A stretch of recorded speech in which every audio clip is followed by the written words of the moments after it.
Hello everyone, आज के इस सेशन में हम क्लास 10th बायोलॉजी के चैप्टर लाइफ प्रोसेसेस के दो बहुत ही इंपॉर्टेंट टॉपिक को एक साथ डिस्कस करने जा रहे हैं। कौन से हैं वो दो इंपॉर्टेंट टॉपिक्स?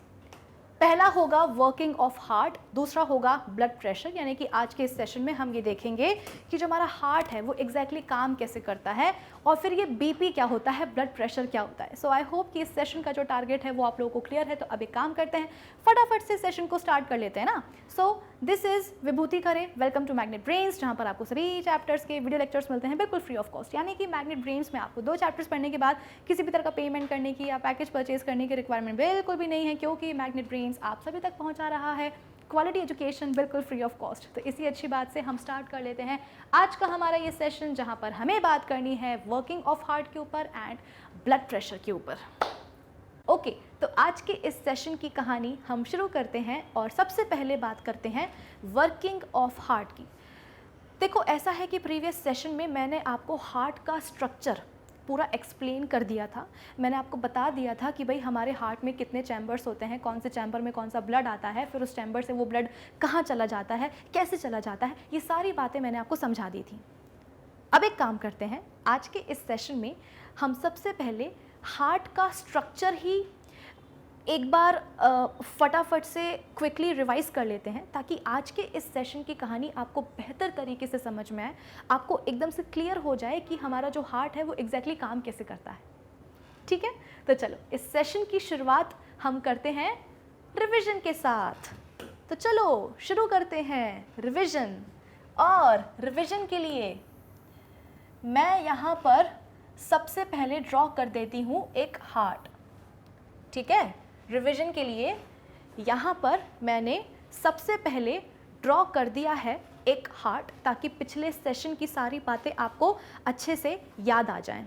ओके, अब देखो ऐसा है, याद करने की कोशिश करो, कोशिश तो करो, याद आ जाएगा। याद करने की कोशिश करो कि मैंने आपको प्रीवियस सेशन में बताया था कि हमारे हार्ट का शेप कैसा होता है।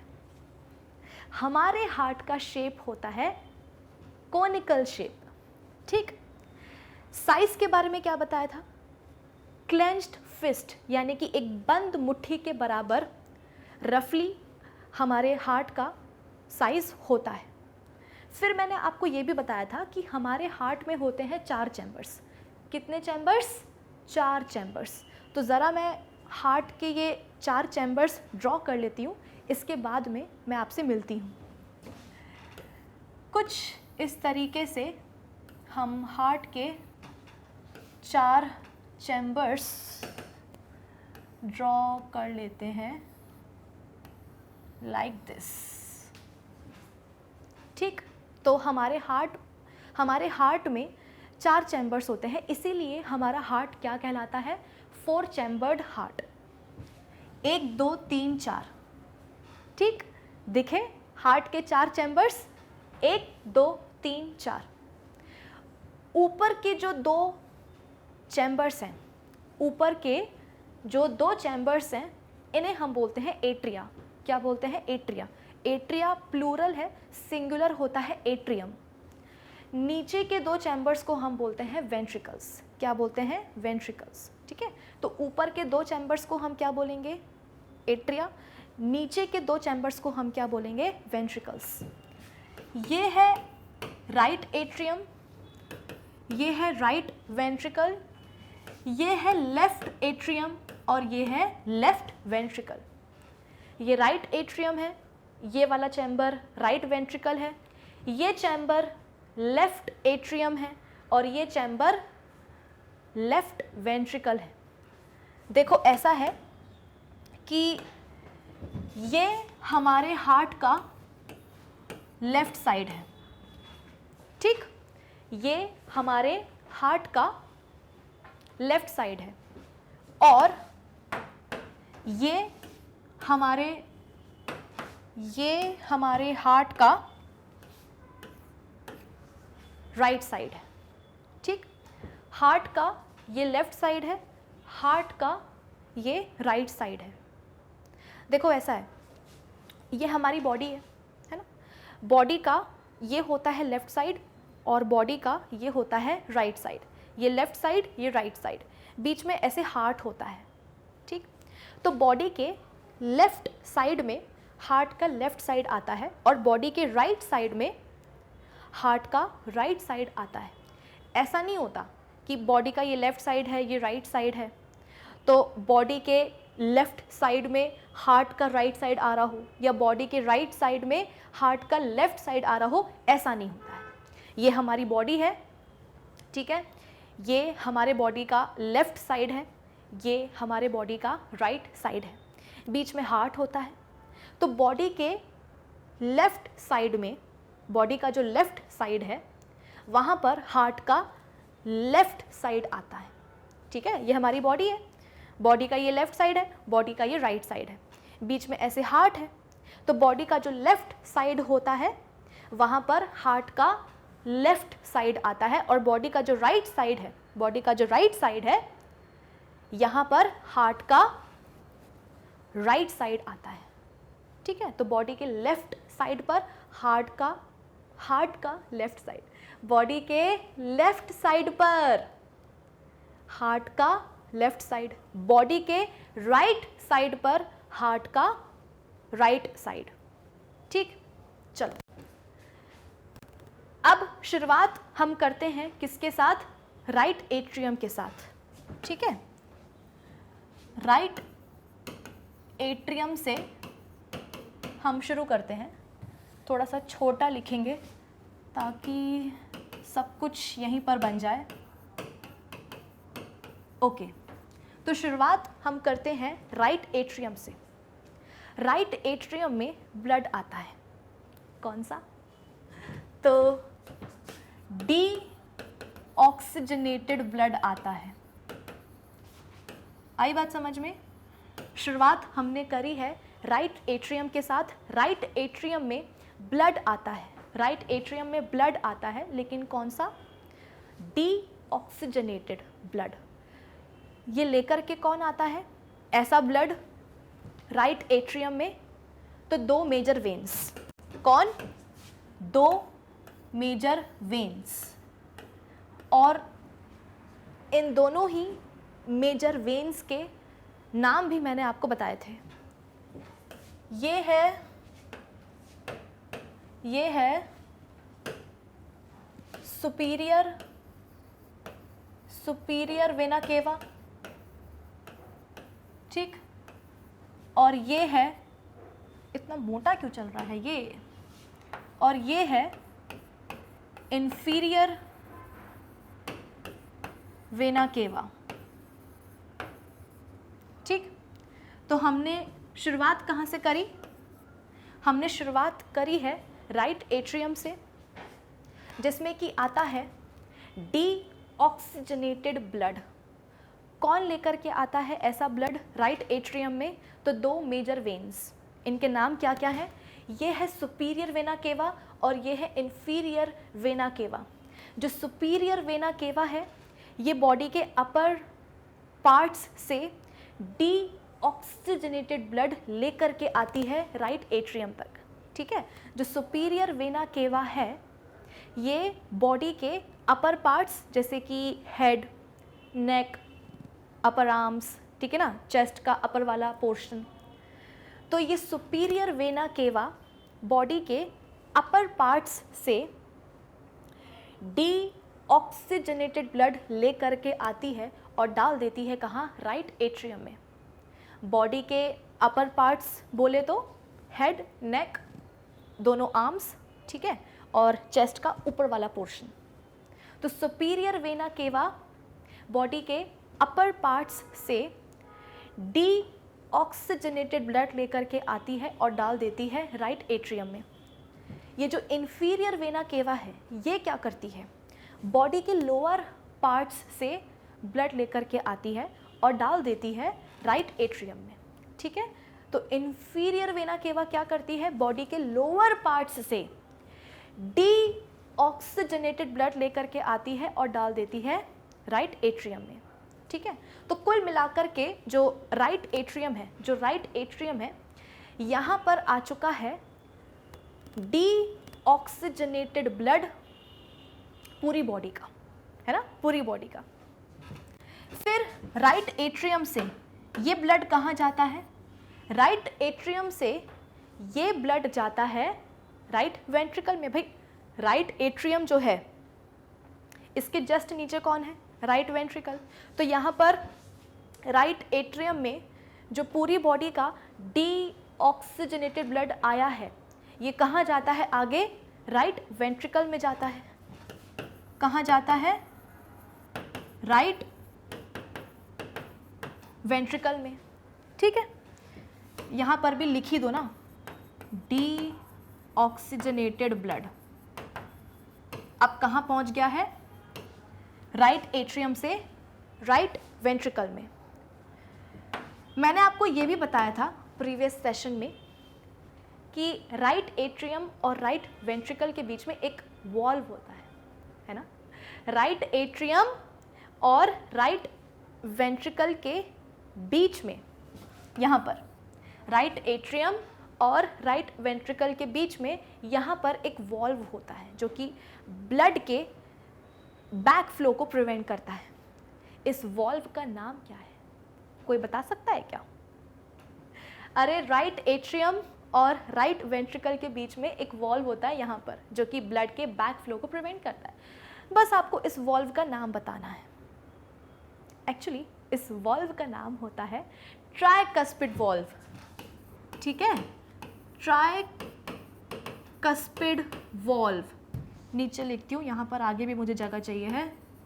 वॉल्व याद करो, इसकी ट्रिक मैंने आपको क्या बताई थी? हालांकि वो ट्रिक बहुत ही गंदी थी, लेकिन उस समय मेरे दिमाग में वही ट्रिक आई थी तो मैंने वही आपको बता दी थी कि हमारा जो हार्ट है वो हमेशा सही बोलता है ना।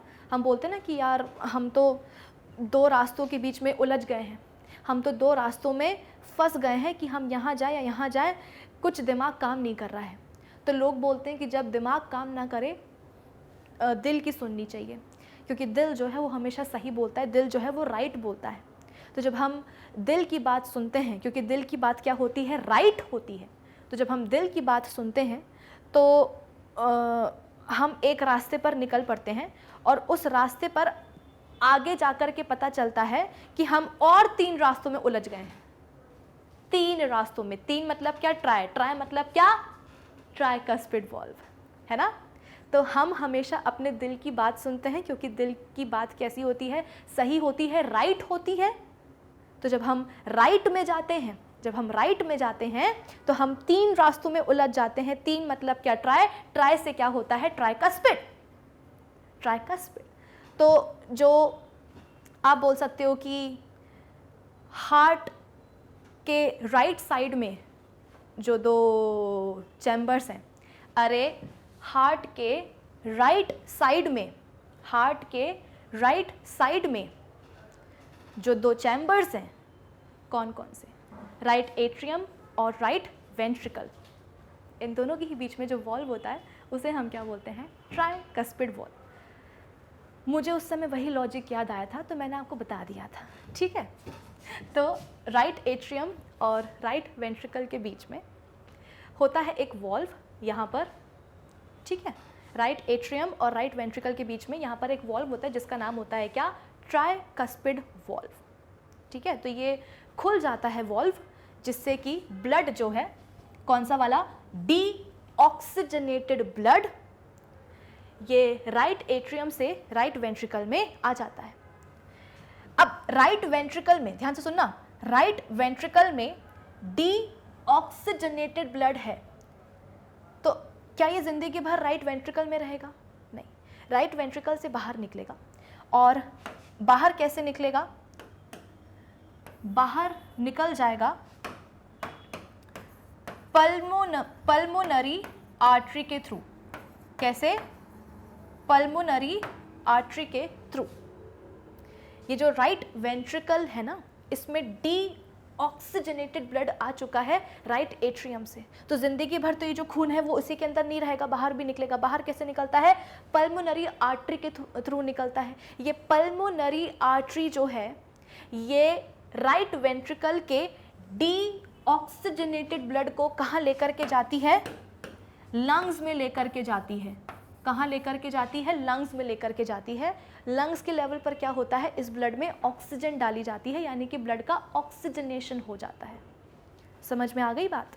तो पल्मोनरी आर्टरी के थ्रू राइट वेंट्रिकल में जो डीऑक्सीजनेटेड ब्लड है, राइट वेंट्रिकल में जो डीऑक्सीजनेटेड ब्लड है वो कहाँ जाता है? लंग्स में जाता है। कैसे? तो पल्मोनरी आर्टरी लेकर के जाती है। तो लंग्स के लेवल पर क्या हुआ? लंग्स के लेवल पर जो ब्लड है उसमें ऑक्सीजन डाल दी गई है, मतलब कि ब्लड का ऑक्सीजनेशन हो चुका है, यानी कि अब जो ब्लड है वो कैसा हो चुका है? ऑक्सीजनेटेड ब्लड हो गया है।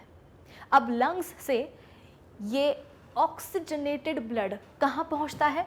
लंग्स से ये ऑक्सीजनेटेड ब्लड पहुँचता है कहाँ? तो लेफ्ट एट्रियम में। कहाँ पहुँचता है? लेफ्ट एट्रियम में।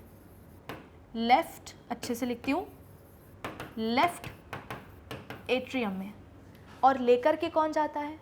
क्या खुद स्वयं लंग्स जो है ऑक्सीजन रिच ब्लड को लेफ्ट एट्रियम में ले जा करके डाल देते हैं क्या? नहीं। फेफड़े तो जहाँ हैं वो तो वहीं रहेंगे। हार्ट का जो लेफ्ट एट्रियम है वो जहाँ है वो वहीं रहेगा। मेरी बात समझ में आ रही है ना? लंग्स के लेवल पर क्या हुआ है? ब्लड का ऑक्सीजनेशन हुआ है, यानी कि लंग्स के लेवल पर ब्लड में ऑक्सीजन डाल दी गई है, यानी कि अब जो ब्लड है वो कैसा हो गया है? ऑक्सीजन रिच हो गया है, ऑक्सीजनेटेड ब्लड बन चुका है। तो ये जो ऑक्सीजनेटेड ब्लड है, ये जो ऑक्सीजनेटेड ब्लड है, ये कहाँ पहुँचता है? अब हार्ट के लेफ्ट एट्रियम में पहुँचता है। कहाँ? हार्ट के लेफ्ट एट्रियम में। कैसे पहुँचता है? लंग्स खुद तो जाएंगे नहीं चल करके और लेफ्ट एट्रियम में जो है ना ऑक्सीजन रिच ब्लड डाल देंगे। लंग्स तो जहाँ है वो वहीं रहेंगे। हार्ट का जो लेफ्ट एट्रियम है वो जहाँ है वो वहीं रहेगा। बीच में आती हैं कौन? Pulmonary veins. ठीक है, कौन आती हैं? Pulmonary veins. ठीक, ये पल्मोनरी वेन्स क्या करती हैं? ऑक्सीजन रिच ब्लड या ऑक्सीजनेटेड ब्लड को लंग्स से कहाँ लेकर के जाती हैं? लेफ्ट एट्रियम तक। तो लंग्स से जो ऑक्सीजन रिच ब्लड है वो लेफ्ट एट्रियम में पहुंचता है किसके थ्रू? पल्मोनरी वेन्स के थ्रू। ये अलग है, ये पल्मोनरी आर्टरी है, ये कौन है? पल्मोनरी वेन्स हैं, है ना? तो लंग्स से हार्ट के लेफ्ट एट्रियम में ऑक्सीजन रिच ब्लड कौन पहुंचाता है? ये ऑक्सीजनेटेड ब्लड कौन पहुंचाते हैं? ये पल्मोनरी वेन्स। ठीक, फिर लेफ्ट एट्रियम में ब्लड आ गया है। अरे लेफ्ट एट्रियम में ब्लड आ गया है तो ऐसा तो नहीं है कि ज़िंदगी भर भाई इस ब्लड में जो है बहुत सारी ऑक्सीजन है, इस ब्लड में बहुत सारी ऑक्सीजन है तो ज़िंदगी भर ये जो ब्लड है ये क्या लेफ्ट एट्रियम में ही रहेगा क्या? नहीं, ऐसा नहीं होता। माना कि ब्लड अच्छा है, माना कि उस ब्लड में बहुत सारी ऑक्सीजन है, वो ऑक्सीजन रिच ब्लड है, कितना भी अच्छा ब्लड क्यों ना हो, लेकिन वो ज़िंदगी भर लेफ्ट एट्रियम में नहीं रहेगा, वो लेफ्ट एट्रियम से आगे भी आएगा। कहाँ आगे आएगा? तो लेफ्ट वेंट्रिकल में, है ना? तो लेफ्ट एट्रियम से। अच्छा, एक मिनट मैं यहाँ पर लिख दूँ कि ये ब्लड कौन सा है? ये है ऑक्सीजनेटेड ब्लड। सारी चीज़ें मेंशन करना ज़रूरी होती है वरना तुम लोग कंफ्यूज हो जाओगे, ठीक है ना? तो लेफ्ट एट्रियम में जो ऑक्सीजनेटेड ब्लड आया है लंग्स से पल्मोनरी वेन्स के थ्रू, तो लेफ्ट एट्रियम में जो ऑक्सीजनेटेड ब्लड है, लेफ्ट एट्रियम में जो ऑक्सीजनेटेड ब्लड है वो अब कहाँ जाता है? लेफ्ट वेंट्रिकल में कहाँ जाता है? लेफ्ट वेंट्रिकल में जाता है। कहाँ जाता है? लेफ्ट वेंट्रिकल में जाता है, लेफ्ट वेंट्रिकल में जाता है। अब याद करो, मैंने आपको ये भी बताया था कि लेफ्ट एट्रियम और लेफ्ट वेंट्रिकल के बीच में, लेफ्ट एट्रियम और लेफ्ट वेंट्रिकल के बीच में एक वॉल्व होता है यहाँ पर, और इस वॉल्व का नाम क्या होता है? इस वॉल्व का नाम क्या होता है? इसका नाम होता है बायकस्पिड वॉल्व। क्या बोलते हैं इसको? Bicuspid valve. ठीक है, तो राइट एट्रियम और राइट वेंट्रिकल के बीच में ट्राइकस्पिड वॉल्व, लेफ्ट एट्रियम और लेफ्ट वेंट्रिकल के बीच में बायकस्पिड वॉल्व, ठीक है। तो बायकस्पिड वॉल्व जो है वो ऐसे खुल जाता है, जिससे कि जो ब्लड है, ऑक्सीजनेटेड ब्लड लेफ्ट एट्रियम से कहाँ जाता है, लेफ्ट वेंट्रिकल में आ जाता है।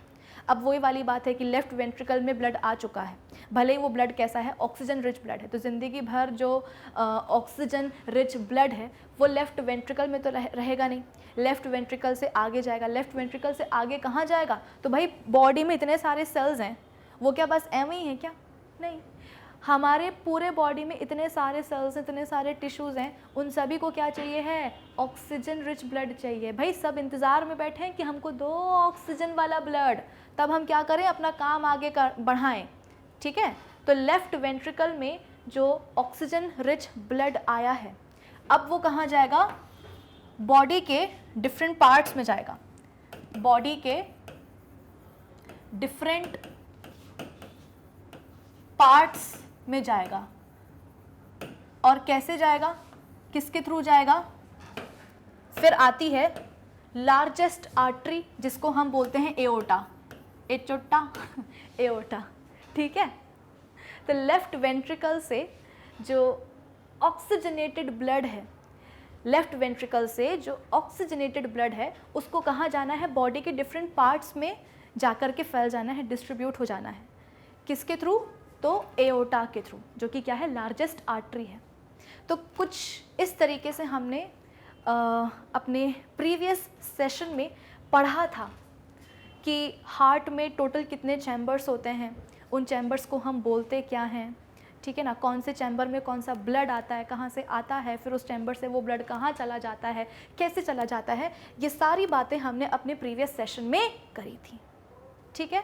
तो ये प्रीवियस सेशन की आप बोल सकते हो कि एक समरी है, और आप इसका स्क्रीनशॉट ले सकते हो, क्योंकि यहाँ पर मैंने बहुत ही कायदे से खूबसूरत राइटिंग के साथ, मतलब जितनी मुझसे बन सकती है, जितनी मैं कोशिश कर सकती हूँ उतनी तो मैंने करी है, बहुत ही अच्छे से जो है ना, मैंने आपको प्रीवियस सेशन की समरी यहाँ पर बता दी है, मतलब पिछले सेशन को मैंने यहाँ पर समराइज़ कर दिया है। तो आप इसका स्क्रीनशॉट ले सकते हो, और स्क्रीनशॉट लेकर के डेफिनेटली आप भी अपनी अपनी नोटबुक्स में ये ड्रॉ करने की कोशिश करना, ठीक है। अगर आपको ये बनाना आ जाता है, ये पूरा आपको बनाना आ जाता है ना, तो फिर आपको हार्ट का जो काम करने का तरीका है वो भी समझ में आ जाएगा, ठीक है। अगर आपको ये समझ में आ जाता है, अगर आप ये अच्छे से ड्रॉ कर लेते हो, इसकी अच्छे से प्रैक्टिस कर लेते हो, तो आपको हार्ट के सारे चैम्बर्स क्लियर हो जाते हैं, कौन से चैम्बर में क्या आ रहा है, कहाँ से आ रहा है, कैसे आ रहा है, वो सब क्लियर हो जाता है। और अगर आपको हार्ट का स्ट्रक्चर समझ में आ चुका है, तो फिर आपको हार्ट की वर्किंग भी समझने में बिल्कुल भी मुश्किल नहीं होगी, बहुत आसान है, मतलब क्लास 10th के लेवल पर तो ईजी होती है, तो वो मैं आपको अभी पढ़ा देती हूँ, ठीक है। अच्छा, यहाँ पर आप एक और एरो बना सकते हो कि डिफरेंट बॉडी पार्ट्स से फिर जो डीऑक्सीजनेटेड ब्लड है, ठीक है, डिफरेंट बॉडी पार्ट से फिर जो डीऑक्सीजनेटेड ब्लड है वो सुपीरियर और इन्फीरियर वेना केवा से फिर कहाँ आ जाता है, राइट एट्रियम में आ जाता है। तो कुछ इस तरीके से ये जो साइकिल है ये चलती रहती है, चलती रहती है, चलती रहती है, धक्का धक धक्का धक धक्का धक। आई बात समझ में? तो आप इसका अच्छा सा स्क्रीनशॉट वीडियो को पॉज करके ले लेना, ताकि, और मैं तो आपको देखो यही बोलूँगी कि प्लीज़ आप लोग भी जो है ना इसको देख लो, अच्छे से समझ लो, फिर एक एक बार जो है ना अपनी नोटबुक में इसको बनाने की कोशिश करो, आपके लिए बहुत फ़ायदेमंद होगा, ठीक है। चलो, इतना समझ में आ गया, अब करते हैं आगे की बात। रिवीजन हमने कर लिया, इतना ही था हमें जो रिवाइज़ करना था। पूरा का पूरा देखो, पूरा का पूरा जो प्रीवियस सेशन है वो तो हम रिवाइज एक साथ करेंगे नहीं, जितना ज़रूरी था आज के इस सेशन की कहानी को समझने के लिए उतना मैंने आपको रिवाइज़ करवा दिया है। अब सुनो आगे की कथा। अब हमारा जो हार्ट है वो एग्जैक्टली काम कैसे करता है, मुझे आपको ये बताना है। हो सकता है कि ये सब पढ़ने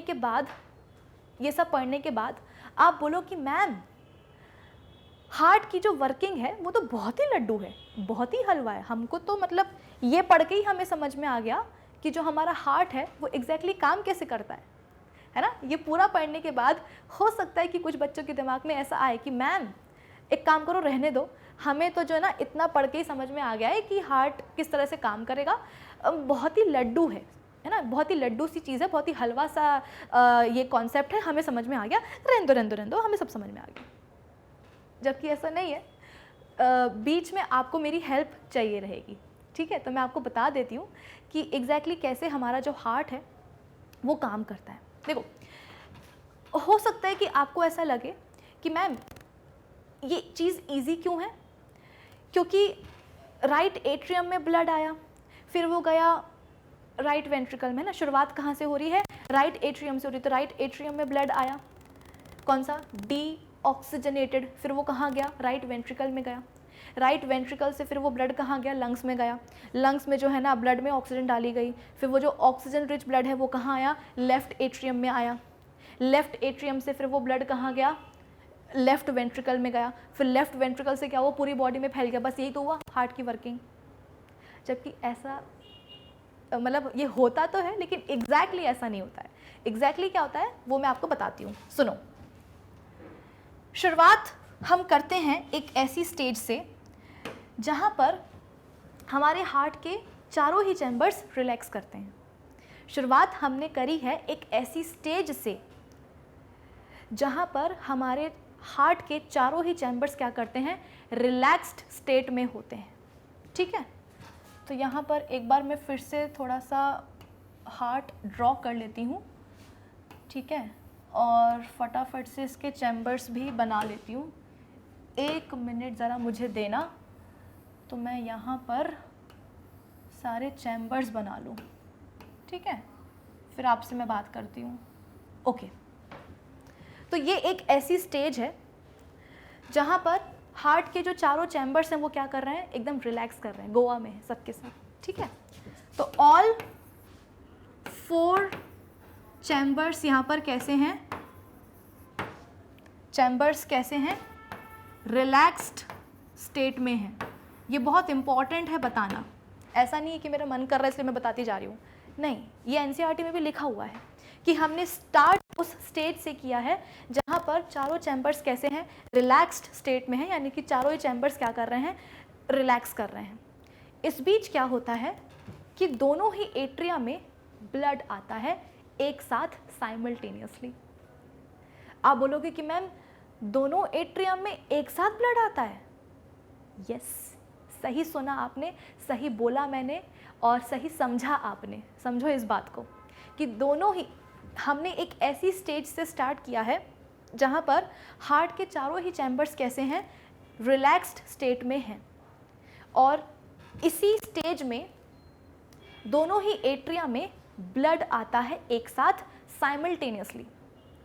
इसे पढ़ने के बाद कहीं ना कहीं हमारे दिमाग में यही बैठ जाता है कि सबसे पहले राइट एट्रियम में ब्लड आएगा, फिर वो जाएगा राइट वेंट्रिकल में, फिर वो जाएगा लंग्स में, लंग्स में ब्लड में जो है ना ऑक्सीजन डाली जाएगी, भाई लंग्स के लेवल पर ब्लड में ऑक्सीजन डाली जाएगी, फिर वो ब्लड कहाँ पहुँचेगा, लेफ्ट एट्रियम में पहुँचेगा, फिर वो ब्लड लेफ्ट वेंट्रिकल में पहुँचेगा, फिर जो है ना ब्लड पूरी बॉडी में फैलता है। तो कहीं ना कहीं ये पढ़ने के बाद हमारे दिमाग में ये चीज़ बैठ जाती है कि सबसे पहले ब्लड कहाँ आना है, राइट एट्रियम में ही आना है पूरी बॉडी से। जबकि एग्जैक्टली ऐसा नहीं होता है, दोनों ही एट्रिया में एक साथ ब्लड आता है, साइमल्टेनियसली जो है ना ब्लड आता है दोनों ही एट्रिया में। ये राइट एट्रिया है, सॉरी ये राइट एट्रियम है, ये राइट एट्रियम है, ये राइट वेंट्रिकल है, ये लेफ्ट एट्रियम है, ये लेफ्ट वेंट्रिकल है। जैसा हम बनाते हैं वैसे ही बनाएंगे हार्ट, है ना, घुमा करके पलट करके बनाने की ज़रूरत नहीं है। तो ये हमारा हार्ट है, ये राइट एट्रियम है, ये राइट वेंट्रिकल है, ये लेफ्ट एट्रियम है, ये लेफ्ट वेंट्रिकल है। तो मैंने आपको क्या बताया, एक ऐसी स्टेज जहाँ पर हार्ट के चारों ही चैम्बर्स क्या कर रहे हैं, एक साथ रिलैक्स कर रहे हैं। इस स्टेज में दोनों ही एट्रियम में क्या होता है, ब्लड आ जाता है साइमल्टेनियसली। लेकिन हाँ, दोनों ही एट्रिया में ब्लड आ रहा है एक साथ, लेकिन ब्लड तो अलग अलग टाइप का होगा ना। यहाँ पर आएगा डी ऑक्सीजनेटेड और यहाँ आएगा ऑक्सीजनेटेड, है ना। इसीलिए कल के मतलब जो प्रीवियस सेशन था उसकी कहानी मैंने आपको पहले ही रिवाइज करवा दी, ताकि वही वाली बात है ना कि आज के सेशन में हम जो भी पढ़ें वो सब आपको क्लियर होता जाए और आपके दिमाग में बैठता जाए। तो अभी तक मैंने आपको बस इतना ही पढ़ा दिया है कि हम एक ऐसी स्टेज से स्टार्ट कर रहे हैं जहाँ पर हार्ट के चारों ही चैम्बर्स क्या कर रहे हैं, रिलैक्स कर रहे हैं, चारों चैम्बर्स रिलैक्स कर रहे हैं। और यहाँ पर दोनों ही एट्रिया में क्या होता है, इस स्टेज में दोनों ही एट्रिया में एक साथ ब्लड आता है, साइमल्टेनियसली ब्लड आता है। राइट एट्रियम में आता है डीऑक्सीजनेटेड ब्लड और लेफ्ट एट्रियम में आता है ऑक्सीजनेटेड ब्लड, है ना। लेफ्ट एट्रियम में जो ऑक्सीजनेटेड ब्लड आ रहा है, ये कहाँ से आ रहा होगा, लंग्स से आ रहा होगा, है ना। अभी तो समझाया था कहाँ से आता है, लंग्स से आता है। कौन लेकर के आती हैं, तो पल्मोनरी वेन्स लेकर के आती हैं।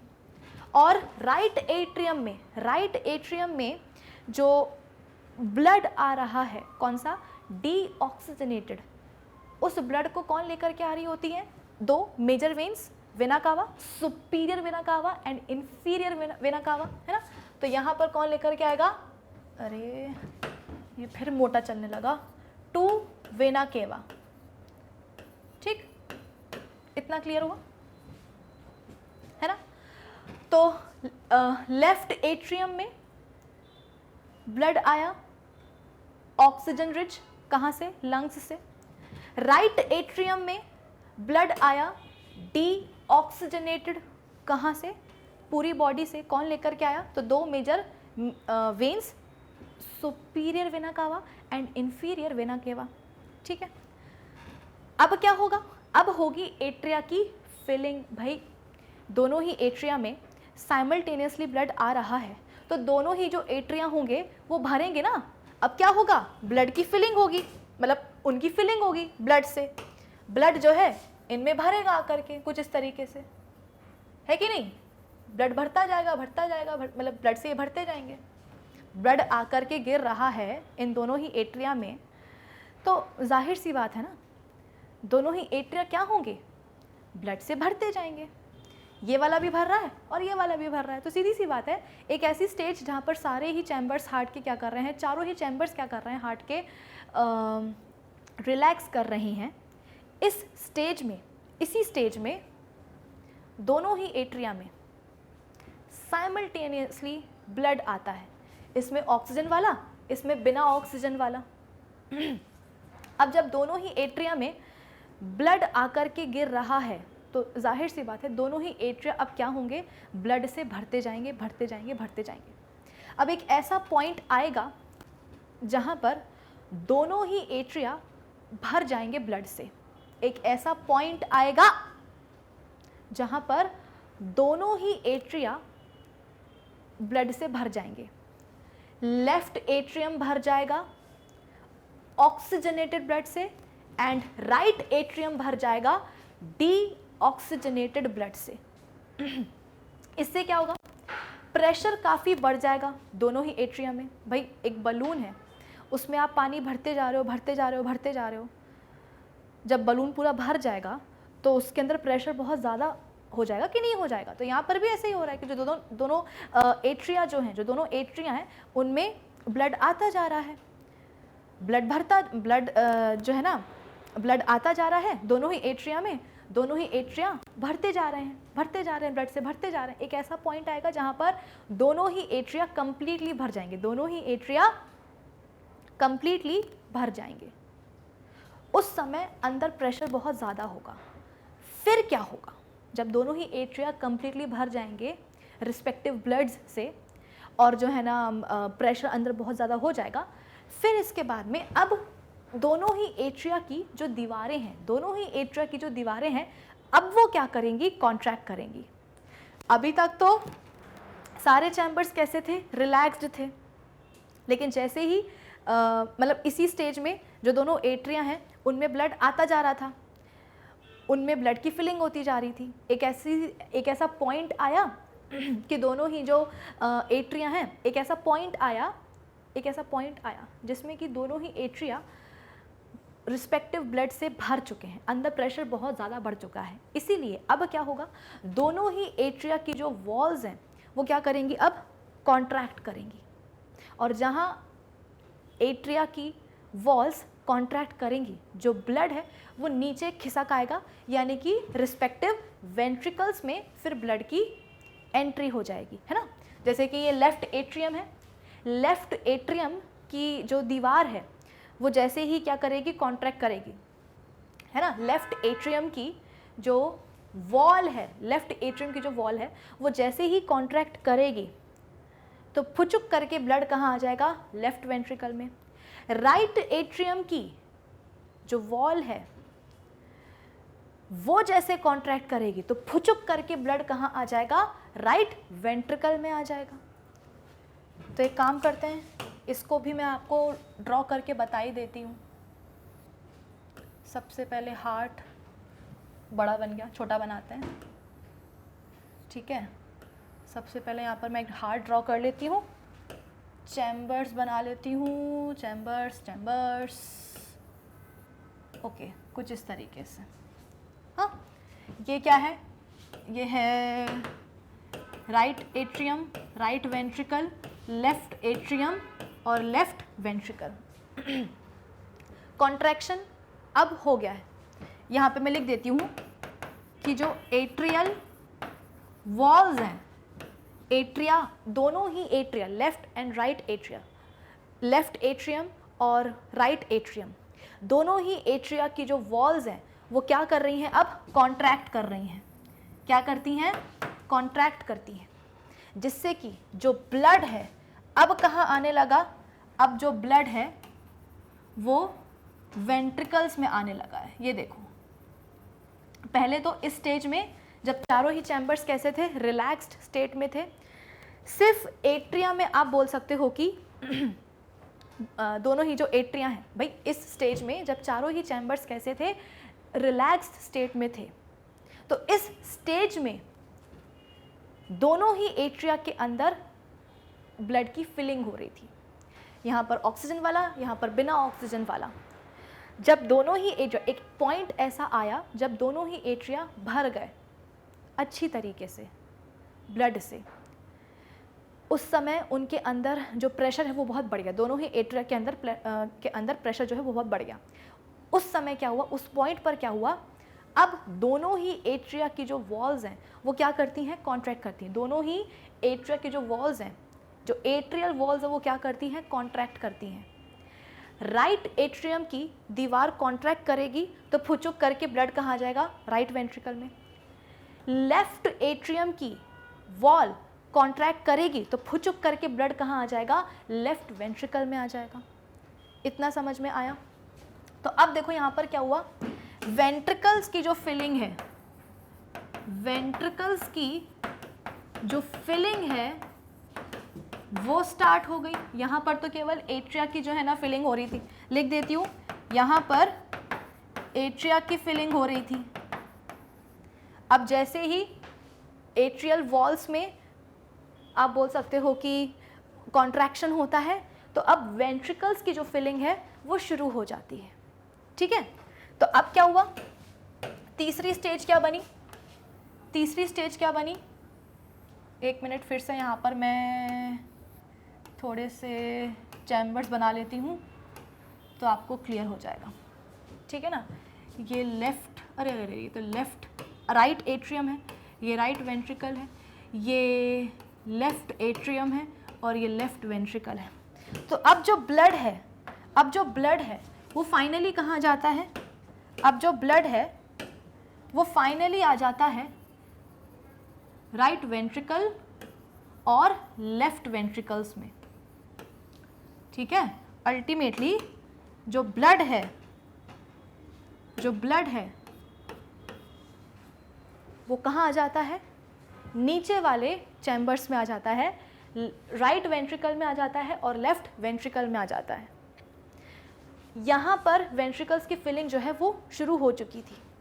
इस स्टेज में क्या हुआ, इस स्टेज में आकर के वेंट्रिकल्स की जो फिलिंग है, वेंट्रिकल्स की जो फिलिंग है वो कंप्लीट हो गई। कंप्लीट होने का मतलब क्या है कि अब जो वेंट्रिकल्स हैं वो भी क्या हैं, भर चुके हैं पूरे। जैसे कि यहाँ पर एट्रिया पूरे के पूरे भर गए थे, वैसे ही यहाँ पर आकर के वेंट्रिकल्स भी क्या हो जाएंगे, पूरे के पूरे भर जाएंगे रिस्पेक्टिव ब्लड से। राइट वेंट्रिकल में तो क्या रहेगा, डीऑक्सीजनेटेड ब्लड ही रहेगा। लेफ्ट वेंट्रिकल में कौन सा होता है, ऑक्सीजनेटेड ब्लड होता है। ठीक है, तो यहाँ पर क्या हुआ था, एट्रियल की वॉल्स ने, ये तो मिट गया, कोई बात नहीं, लिख देते हैं दोबारा से। एट्रियल्स की वॉल में क्या होता है, अरे एट्रियल्स की वॉल में क्या होता है, कॉन्ट्रैक्शन होता है। एट्रिया की जो वॉल्स हैं, दोनों ही एट्रिया की जो वॉल्स हैं वो क्या करती हैं, कॉन्ट्रैक्ट करती हैं, जिससे कि वेंट्रिकल्स की फिलिंग जो है वो शुरू हो जाती है। यहाँ पर इस स्टेज में क्या हुआ था, ये पहली स्टेज है, ये दूसरी स्टेज है और ये तीसरी स्टेज है। पहली स्टेज में चारों ही चैम्बर्स क्या कर रहे थे, रिलैक्स कर रहे थे। पहली स्टेज में चारों ही चैम्बर्स क्या कर रहे थे, रिलैक्स कर रहे थे। इस स्टेज में दोनों ही एट्रिया के अंदर साइमल्टेनियसली ब्लड आकर के गिर रहा था। लेफ्ट एट्रियम में ऑक्सीजन वाला और राइट एट्रियम में बिना ऑक्सीजन वाला। एक पॉइंट ऐसा आया जहां पर आकर के दोनों ही एट्रिया क्या हो गए, कंप्लीटली भर गए। एक पॉइंट ऐसा आया जिसमें कि दोनों ही एट्रिया कंप्लीटली भर गए ब्लड से। भाई ब्लड आकर के गिरेगा दोनों ही एट्रिया में, तो एट्रिया भर ही ना जाएंगे, है तो चैम्बर्स ही ना। तो एक पॉइंट ऐसा आएगा जहाँ पर आकर के दोनों ही एट्रिया कंप्लीटली फिल हो जाएंगे, उनके अंदर ब्लड जो है ना लबालब भर जाएगा। उस पॉइंट पर एट्रिया, दोनों ही एट्रिया के अंदर प्रेशर बहुत ज़्यादा हो जाता है। एक पॉइंट ऐसा आया जहाँ पर आकर के दोनों ही एट्रिया पूरे के पूरे भर जाते हैं ब्लड से, और उस पॉइंट पर दोनों ही एट्रिया के अंदर प्रेशर बहुत ज़्यादा हो जाता है। और उस समय अब क्या होता है, एट्रिया की वॉल्स, दोनों ही एट्रिया की वॉल्स क्या करती हैं, कॉन्ट्रैक्ट करती हैं। राइट एट्रियम की वॉल कॉन्ट्रैक्ट करेगी तो ब्लड जो है फुचुक करके कहाँ आ जाएगा, राइट वेंट्रिकल में। लेफ्ट एट्रियम की वॉल कॉन्ट्रैक्ट करेगी तो फुचुक करके ब्लड कहाँ आ जाएगा, लेफ्ट वेंट्रिकल में। तो जिस समय एट्रियल वॉल्स कॉन्ट्रैक्ट करती हैं उस समय वेंट्रिकल्स की फिलिंग जो है वो शुरू हो जाती है। फिर इसके बाद में एक पॉइंट ऐसा भी आता है जहाँ पर आकर के वेंट्रिकल्स कंप्लीटली भर जाते हैं। एक पॉइंट ऐसा आता है जहाँ पर आकर के वेंट्रिकल्स भी कंप्लीटली जो है भर जाते हैं। अब जब वेंट्रिकल्स के अंदर लबालब ब्लड आ जाएगा, जब वेंट्रिकल्स के अंदर लबालब ब्लड आ जाएगा तो जाहिर सी बात है इन दोनों में ही क्या होगा, अंदर प्रेशर बहुत बढ़ जाएगा। वेंट्रिकल्स की फिलिंग भी कंप्लीट हो गई, वेंट्रिकल्स भी क्या हुए, पूरे के पूरे भर गए ब्लड से, लबालब ब्लड दोनों में आ गया है। अब वेंट्रिकल्स के अंदर भी जो प्रेशर है वो बहुत बढ़ जाता है। अब क्या होता है, वेंट्रिकल्स की वॉल कॉन्ट्रैक्ट करती हैं। अब क्या होता है, वेंट्रिकल्स की वॉल जो है वो कॉन्ट्रैक्ट करेंगी। वेंट्रिकल्स की वॉल, एक बार फिर से डायग्राम बना करके दिखा देती हूँ। पहले मुझे ज़रा चैम्बर्स बना लेने दो। आप बोलोगे मैम कितने बार चैम्बर्स ड्रॉ करोगी, जब तक ख़त्म नहीं हो जाता तब तक तो ड्रॉ करना ही है। ठीक है, अब क्या हुआ देखो, अरे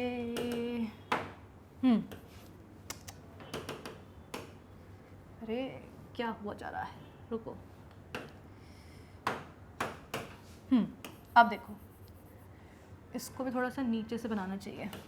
ठीक है, ये अब जब दोनों ही वेंट्रिकल्स भर जाएंगे जब दोनों ही वेंट्रिकल्स भर जाएंगे, वेंट्रिकल्स के अंदर प्रेशर बहुत ज़्यादा हो जाएगा। अब जो है वेंट्रिकल्स की वॉल क्या करती हैं, कॉन्ट्रैक्ट करती हैं। ये है राइट वेंट्रिकल और ये है लेफ्ट वेंट्रिकल। राइट वेंट्रिकल की वॉल कॉन्ट्रैक्ट करेगी, ध्यान से सुनना, राइट वेंट्रिकल की वॉल कॉन्ट्रैक्ट करेगी तो ब्लड कहाँ जाएगा, ब्लड जाएगा पल्मोनरी आर्टरी में, और फिर वहाँ से कहाँ जाएगा, लंग्स में जाएगा। बताया था ना मैंने अभी। राइट वेंट्रिकल की जो वॉल है जब वो कॉन्ट्रैक्ट करेगी तो ब्लड कहाँ जाएगा, ब्लड जाएगा एओर्टा में, और एओर्टा से कहाँ जाएगा, बॉडी पार्ट्स में, है कि नहीं, बताया था ना मैंने आपको अभी। तो एक पॉइंट ऐसा आया जब वेंट्रिकल्स की फिलिंग भी कंप्लीट हो गई, वेंट्रिकल्स पूरे भर गए ब्लड से, यहाँ पर ऑक्सीजन वाला, यहाँ पर बिना ऑक्सीजन वाला, उस पॉइंट पर दोनों ही वेंट्रिकल्स के अंदर प्रेशर बहुत बढ़ गया था और उसी समय क्या होता है, अब वेंट्रिकल्स की वॉल क्या करती हैं, कॉन्ट्रैक्ट करती हैं। जब लेफ्ट वेंट्रिकल की वॉल कॉन्ट्रैक्ट करेगी, जब लेफ्ट वेंट्रिकल की वॉल कॉन्ट्रैक्ट करेगी तो ब्लड कहाँ जाएगा, एओर्टा में, एओर्टा से कहाँ जाएगा, डिफरेंट बॉडी पार्ट्स में, आर्टरीज के थ्रू। जब राइट वेंट्रिकल की वॉल, जब राइट वेंट्रिकल की वॉल कॉन्ट्रैक्ट करेगी तो ब्लड कहाँ जाएगा, तो ब्लड जाएगा पल्मोनरी आर्टरी में और पल्मोनरी आर्टरी से फिर कहाँ चला जाएगा, लंग्स में चला जाएगा। आई बात समझ में? तो अब कुछ इस तरीके से ब्लड जो है आगे बढ़ता है, ब्लड जो है वो आगे बढ़ता है, यानी कि वेंट्रिकल्स भी क्या हो रहे हैं, एक तरीके से अब खाली होने लगे हैं।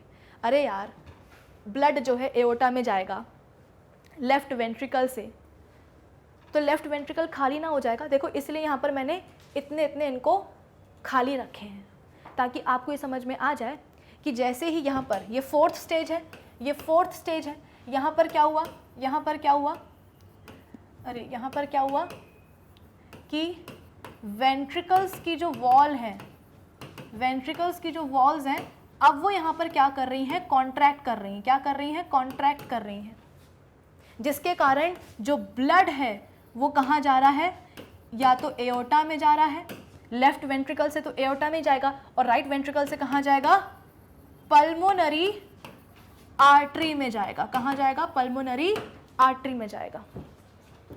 ठीक, तो ये फोर्थ स्टेज है जहाँ पर वेंट्रिकल्स की वॉल क्या करती हैं, कॉन्ट्रैक्ट करती हैं, जिसके कारण जो वेंट्रिकल्स के अंदर जो ब्लड भरा हुआ है वो रिस्पेक्टिव वेसल्स में जाता है। लेफ्ट वेंट्रिकल का जाता है एओर्टा में, राइट वेंट्रिकल का जाता है पल्मोनरी आर्टरी में और फिर वहाँ से लंग्स में चला जाता है, एओर्टा के थ्रू बॉडी पार्ट्स में चला जाता है। तो जाहिर सी बात है ना, जब एओर्टा में ब्लड जाएगा तो लेफ्ट वेंट्रिकल में ब्लड कम हो जाएगा, इसलिए देखो यहाँ पर जगह छोड़ी हुई है मैंने यहाँ पर। जब राइट वेंट्रिकल से ब्लड कहाँ जाएगा, पल्मोनरी आर्टरी में जाएगा, तो राइट वेंट्रिकल में जो ब्लड है वो क्या हो जाएगा, कम हो जाएगा, इसलिए यहाँ पर इतनी जगह छोड़ी हुई है मैंने दोनों में ही। ठीक, एक पॉइंट ऐसा आएगा जब दोनों ही वेंट्रिकल्स क्या हो जाएंगे, खाली हो जाएंगे। एक पॉइंट ऐसा आएगा जब दोनों ही वेंट्रिकल्स क्या होंगे, खाली हो जाएंगे। और जब वेंट्रिकल्स खाली होंगे तो अब वो क्या करेंगे, रिलैक्स करेंगे। भाई जब हमारे पास कोई काम नहीं होता तो हम भी तो रिलैक्स ही करते हैं ना। वेंट्रिकल्स ने अपना काम कर दिया, इस वाले वेंट्रिकल ने, लेफ्ट वेंट्रिकल ने डिफरेंट बॉडी पार्ट्स में ब्लड फैला दिया, कौन सा, ऑक्सीजन वाला। और राइट वेंट्रिकल ने अपना काम कर दिया, क्या, कि डी ऑक्सीजनेटेड ब्लड को कहाँ भेज दिया, लंग्स में भेज दिया। तो दोनों ही वेंट्रिकल्स क्या करते हैं, अपना अपना काम करके जो है ना एकदम रिलैक्स स्टेट में आ जाते हैं। ठीक है ना। तो यहाँ पर ये लो एक और हार्ट बना देती हूँ, यहाँ पर देखो एक और हार्ट बना देती हूँ और चैम्बर्स बनाने दो भैया, चैम्बर्स बनाने दो। इसमें क्या हुआ, इस स्टेज में क्या हुआ कि अब दोनों ही वेंट्रिकल्स क्या कर रहे हैं, दोनों ही वेंट्रिकल्स रिलैक्स कर रहे हैं, दोनों ही वेंट्रिकल्स रिलैक्स कर रहे हैं। ठीक, अब मुझे एक बात बताओ, जिस समय वेंट्रिकल्स कॉन्ट्रैक्ट करते हैं और वेंट्रिकल्स जो है ना अपने अपने आप को खाली करने लग जाते हैं, उस समय दोनों एट्रिया क्या करते हैं। जैसे कि मैंने आपको बताया कि वेंट्रिकल्स ने, दोनों ही वेंट्रिकल्स ने, मतलब दोनों ही जो वेंट्रिकल्स हैं उनकी वॉल्स ने कॉन्ट्रैक्शन किया, तो दोनों ही वेंट्रिकल्स क्या करते हैं, ब्लड को देने में लग जाते हैं, ब्लड को अपने आप से बाहर निकालने में लग जाते हैं। भाई दोनों ही वेंट्रिकल्स की वॉल्स ने, दीवारों ने जहाँ कॉन्ट्रैक्ट करना शुरू किया तो दोनों ही वेंट्रिकल्स क्या करते हैं, अपने अपने आप से ब्लड को बाहर निकालने की कोशिश करते हैं। यहाँ से ब्लड आता है एओर्टा में, यहाँ से आता है पल्मोनरी आर्टरी में, है कि नहीं। तो एक पॉइंट ऐसा आता है जब दोनों ही वेंट्रिकल्स खाली हो जाते हैं, और जब वो खाली हो जाते हैं तो दोनों वेंट्रिकल्स क्या करते हैं, फिर वो रिलैक्स स्टेट में आ जाते हैं। लेकिन मेरा सवाल ये है कि जिस समय वेंट्रिकल्स कॉन्ट्रैक्ट कर रहे होते हैं और वेंट्रिकल्स जो है ना अपने अपने आप से ब्लड को बाहर निकाल रहे होते हैं, या तो लंग्स में या डिफरेंट बॉडी पार्ट्स में, उस समय एट्रिया क्या कर रहे होते हैं, ऐसे बैठे रहते हैं क्या, कि हाँ वो देखते हैं वेंट्रिकल्स को कि वेंट्रिकल्स किस तरीके से कॉन्ट्रैक्शन कर रहे हैं, ठीक है ना, किस तरीके से जो ब्लड है वो बाहर जा रहा है, लंग्स में जा रहा है, डिफरेंट बॉडी पार्ट्स में जा रहा है। क्या ये सब बैठ करके एट्रिया देखते रहते हैं एकदम फोकट। देखो ऐसा है कि हमारे बॉडी में ना ज़्यादा टाइम नहीं होता है, जो इतने सारे सेल्स हैं हमारे बॉडी में, हर एक सेल को क्या चाहिए, ऑक्सीजन चाहिए है, तो ऐसे फोकट बैठने का टाइम नहीं होता है हमारे हार्ट के पास। ये जो दोनों एट्रिया है ना, ये बेसिकली रिलैक्स स्टेट में आ जाते हैं। इस समय क्या होता है कि दोनों ही एट्रिया रिलैक्स स्टेट में आ जाते हैं, रिलैक्स स्टेट में आ जाते हैं। जिस समय वेंट्रिकल्स कॉन्ट्रैक्ट हो रहे होते हैं, अपना अपना ब्लड जो है ना बाहर निकाल रहे होते हैं हार्ट के, उस समय एट्रिया रिलैक्स स्टेट में आ जाते हैं। अब आप बोलोगे कि मैम आप ही ने तो कहा था कि बॉडी में इतना, मतलब हार्ट के पास इतना टाइम नहीं होता है कि जो एट्रिया ना वो ऐसे खाली फोकट बैठ करके देख रहे हैं कि हाँ वेंट्रिकल्स जो है ना जब पूरे खाली हो जाएंगे इसके बाद में जो है ना हम ब्लड लेकर के आएंगे। तो आप ही ने तो बोला कि इतना टाइम नहीं होता है। अब आप ये बोल रहे हो कि इस समय जब दोनों वेंट्रिकल्स कॉन्ट्रैक्ट करते हैं उस समय जो एट्रिया हैं वो रिलैक्स स्टेट में होते हैं। इसका क्या मतलब, रिलैक्स स्टेट में जानबूझ के होते हैं। क्यों? क्योंकि जब एट्रिया रिलैक्स स्टेट में होते हैं ना तभी उनके अंदर ब्लड की फिलिंग होती है। इसका मतलब क्या कि ब्लड की फिलिंग फिर से शुरू हो चुकी होगी, रीस्टार्ट हो गई होगी। एक बार शुरुआत में हमने कौन सी स्टेज से शुरुआत करी थी, हमने इसी स्टेज से तो शुरुआत करी थी ना कि दोनों ही एट्रिया में एक साथ ब्लड आने लगा था। दोनों ही एट्रिया में भाई पहली स्टेज जहां पर चारों चैम्बर्स क्या करते हैं, रिलैक्स करते हैं। क्या करते हैं चारों चैम्बर्स, रिलैक्स करते हैं। तो उस समय दोनों ही एट्रिया में, माना कि एट्रिया उस समय रिलैक्स कर रहे थे, right atrium and left atrium दोनों ही रिलैक्स कर रहे थे, लेकिन उस रिलैक्स्ड स्टेट में भी तो उनके अंदर ब्लड की फिलिंग हो रही थी ना कि नहीं हो रही थी। यहाँ पर ऑक्सीजन वाला ब्लड आ रहा था, राइट एट्रियम में बिना ऑक्सीजन वाला ब्लड आ रहा था। माना कि उस समय दोनों ही एट्रिया क्या कर रहे थे, रिलैक्स कर रहे थे, लेकिन जब वो रिलैक्स कर रहे थे उस समय भी तो उनके अंदर ब्लड की फिलिंग हो ही रही थी ना। हो रही थी कि नहीं हो रही थी? बिल्कुल हो रही थी, मना मत करना। तो हमेशा ध्यान रखना कि जब चैम्बर्स रिलैक्स करते हैं ना उसी समय उनके अंदर फीलिंग होती है। बेसिकली वो प्रेशर का खेल होता है जो कि आप 11th में जाकर के पढ़ोगे कि अगर मैम ने ऐसा बोला है कि जब चैम्बर्स रिलैक्स करते हैं उसी समय उनके अंदर ब्लड आकर के गिरता है। जब चैम्बर्स रिलैक्स करते हैं उसी समय उनके अंदर आकर के ब्लड गिरता है। तो प्रेशर का कुछ खेल होता है जो कि आप पढ़ोगे 11th में जाकर के, 12th में जाकर के, कि नेगेटिव पॉजिटिव प्रेशर बनता है। ठीक है ना। तो जब चैम्बर्स रिलैक्स करते हैं ना, रिलैक्स करने की मजबूरी होती है। ऐसा नहीं कि चैम्बर्स जो है वो थक जाते हैं इसलिए रिलैक्स करने पड़ जाते हैं ना, चैम्बर्स को मजबूरी है रिलैक्स करने की, क्योंकि जब वो चैम्बर्स रिलैक्स करते हैं ना तभी उनके अंदर ब्लड आता है। तो जब शुरुआत हमने ऐसी करी थी कि जब एट्रिया रिलैक्स करते हैं दोनों, तो उनके अंदर ब्लड की क्या होती है, एंट्री होती है। दोनों ही एट्रिया में साइमल्टेनियसली ब्लड आता है। आई बात समझ में? फिर जब वो कॉन्ट्रैक्ट करते हैं तो जो ब्लड है वो रिस्पेक्टिव वेंट्रिकल्स में आ जाता है, और उस समय वेंट्रिकल्स भी क्या करते हैं, उस समय वेंट्रिकल्स भी जो है ना रिलैक्स स्टेट में ही रहते हैं। मैंने क्या समझाया कि जब भी चैम्बर्स के अंदर ब्लड आना है तो उसके लिए चैम्बर्स को रिलैक्स स्टेट में जाना ही पड़ता है। तो इनिशियली चारों ही चैम्बर्स कैसे थे, चारों के चारों चैम्बर्स रिलैक्स स्टेट में थे, और उस समय दोनों ही एट्रिया के अंदर साइमल्टेनियसली ब्लड आ रहा था।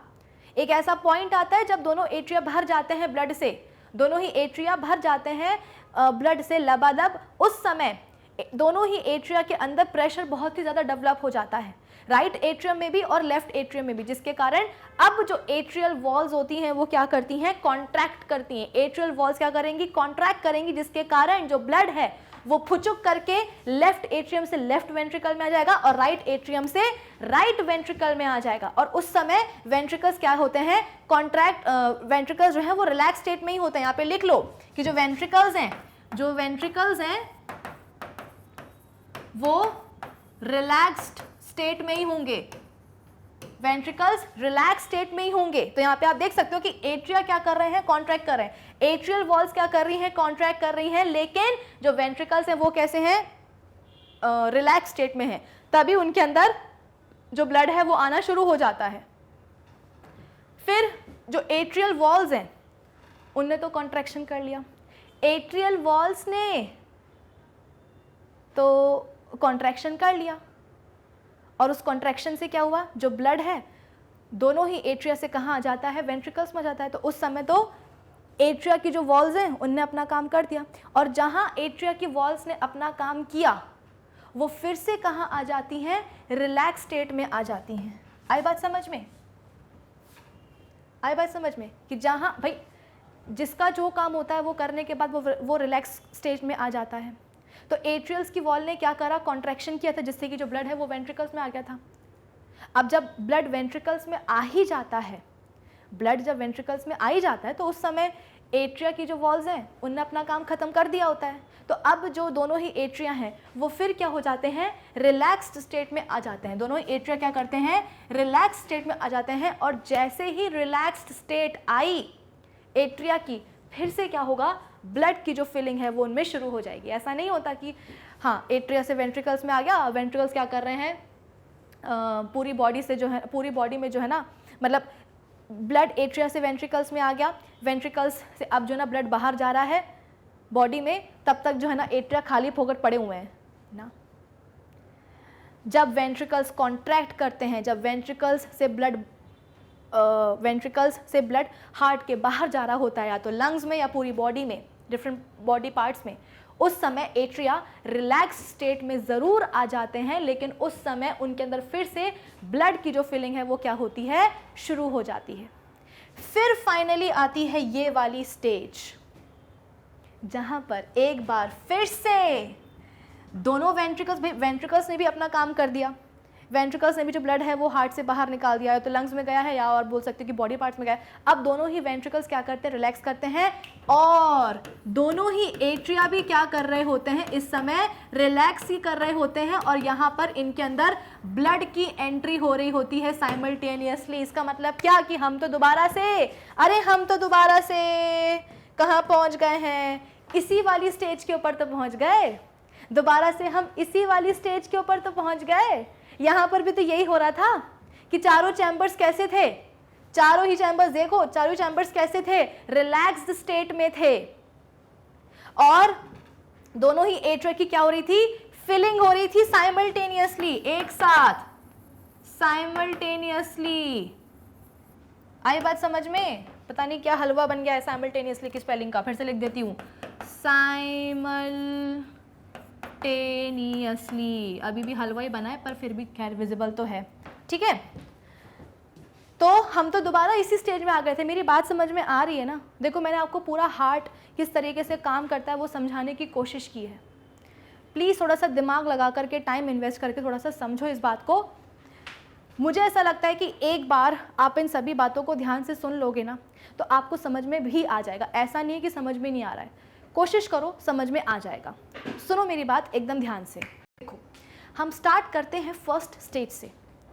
फर्स्ट स्टेज में क्या होता है कि हार्ट के चारों ही चैम्बर्स रिलैक्स कर रहे होते हैं।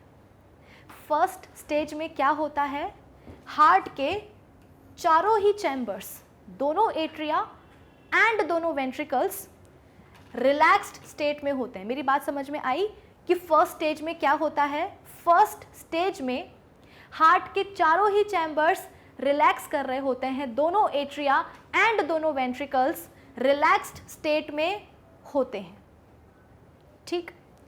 एग्जैक्टली इसी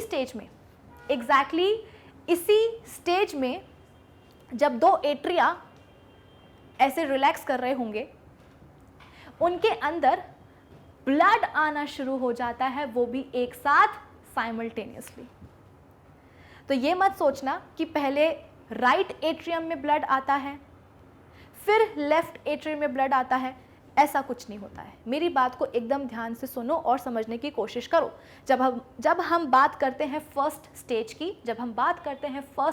की, तो इस पहली स्टेज में हार्ट के चारों ही चैम्बर्स रिलैक्स कर रहे होते हैं, दोनों एट्रिया एंड दोनों वेंट्रिकल्स रिलैक्स्ड स्टेट में होते हैं।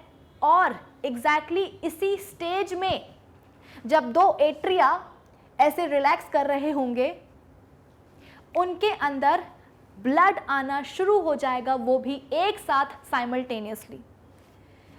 ये जो लेफ्ट एट्रियम है ना, इसमें ऑक्सीजन रिच ब्लड आना शुरू हो जाता है, और ये जो राइट एट्रियम है, इसमें डीऑक्सीजनेटेड ब्लड आना शुरू हो जाता है। तो कुल मिलाकर के पहली स्टेज में क्या हुआ? पहली स्टेज में दोनों ही एट्रिया में ब्लड आना शुरू हो गया, वो भी एक साथ साइमल्टेनियसली। ओके, फिर क्या होगा? देखो, दोनों ही एट्रिया में ब्लड आता जा रहा है, आता जा रहा है, आता जा रहा है। एक पॉइंट आएगा जिस पर आकर के दोनों ही एट्रिया ब्लड से कंप्लीटली भर जाएंगे। भाई देखो, दोनों एट्रिया हैं क्या? दो छोटे छोटे चैम्बर्स ही तो हैं जिनमें ब्लड आता जा रहा है, आता जा रहा है, आता जा रहा है। तो कभी ना कभी तो ये चैम्बर्स भरेंगे ना। तो लिटरली एक पॉइंट ऐसा आ गया, एक पॉइंट ऐसा आ गया जिसमें कि दोनों ही एट्रिया ब्लड से भर चुके हैं। एक पॉइंट ऐसा आ गया जिस पर आकर के दोनों ही एट्रिया ब्लड से कंप्लीटली भर चुके हैं। और इस समय, इस पॉइंट पर दोनों ही एट्रिया के अंदर प्रेशर बहुत ज़्यादा हो गया। ये पॉइंट इंपॉर्टेंट है, इसलिए मैं आपको बता रही हूँ, वरना तो मैं शायद बताती भी नहीं। कि एक पॉइंट ऐसा आ गया है जिसमें कि दोनों ही एट्रिया ब्लड से कंप्लीटली भर चुके हैं और इसी समय दोनों ही एट्रिया के अंदर प्रेशर बहुत ज़्यादा है। अब क्या होगा? अब शुरुआत होती है सेकेंड स्टेज की। अब शुरुआत होती है सेकेंड स्टेज की। और इस सेकेंड स्टेज में क्या होता है? एट्रियल वॉल्स, मतलब कि दोनों ही एट्रिया की जो वॉल्स हैं, दीवारें हैं, अब वो कॉन्ट्रैक्ट होना शुरू करती हैं।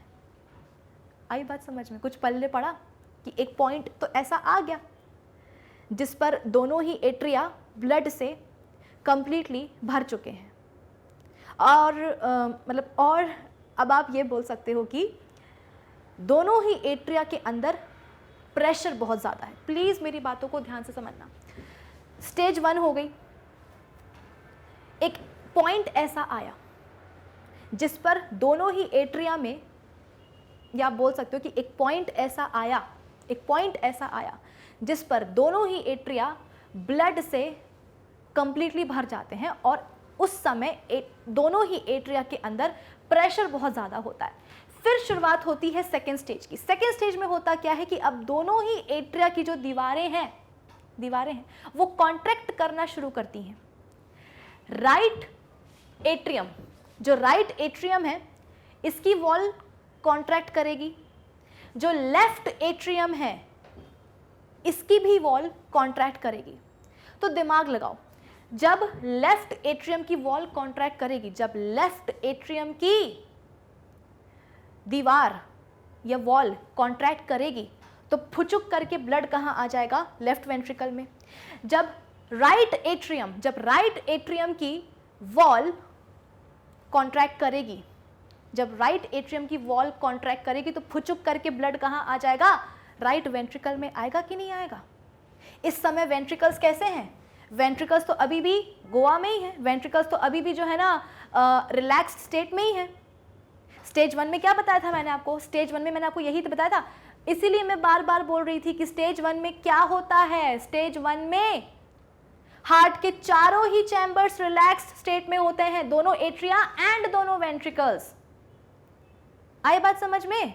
और मैंने आपको पहले बताया था कि जब किसी चैम्बर में ब्लड की फिलिंग होना मतलब होने को होती है ना, जब किसी चैम्बर में ब्लड फिल होना होता है तो उस चैम्बर को रिलैक्स्ड स्टेट में होना चाहिए, तभी उस चैम्बर में ब्लड आ पाता है। अगर वो जो चैम्बर है वो ऐसे कॉन्ट्रैक्टेड रहेगा, अगर दिमाग लगाओ ना, अपना दिमाग लगाओ, अगर एक चैम्बर की वॉल कॉन्ट्रैक्टेड रहेगी तो क्या उस चैम्बर में कभी ब्लड आ पाएगा?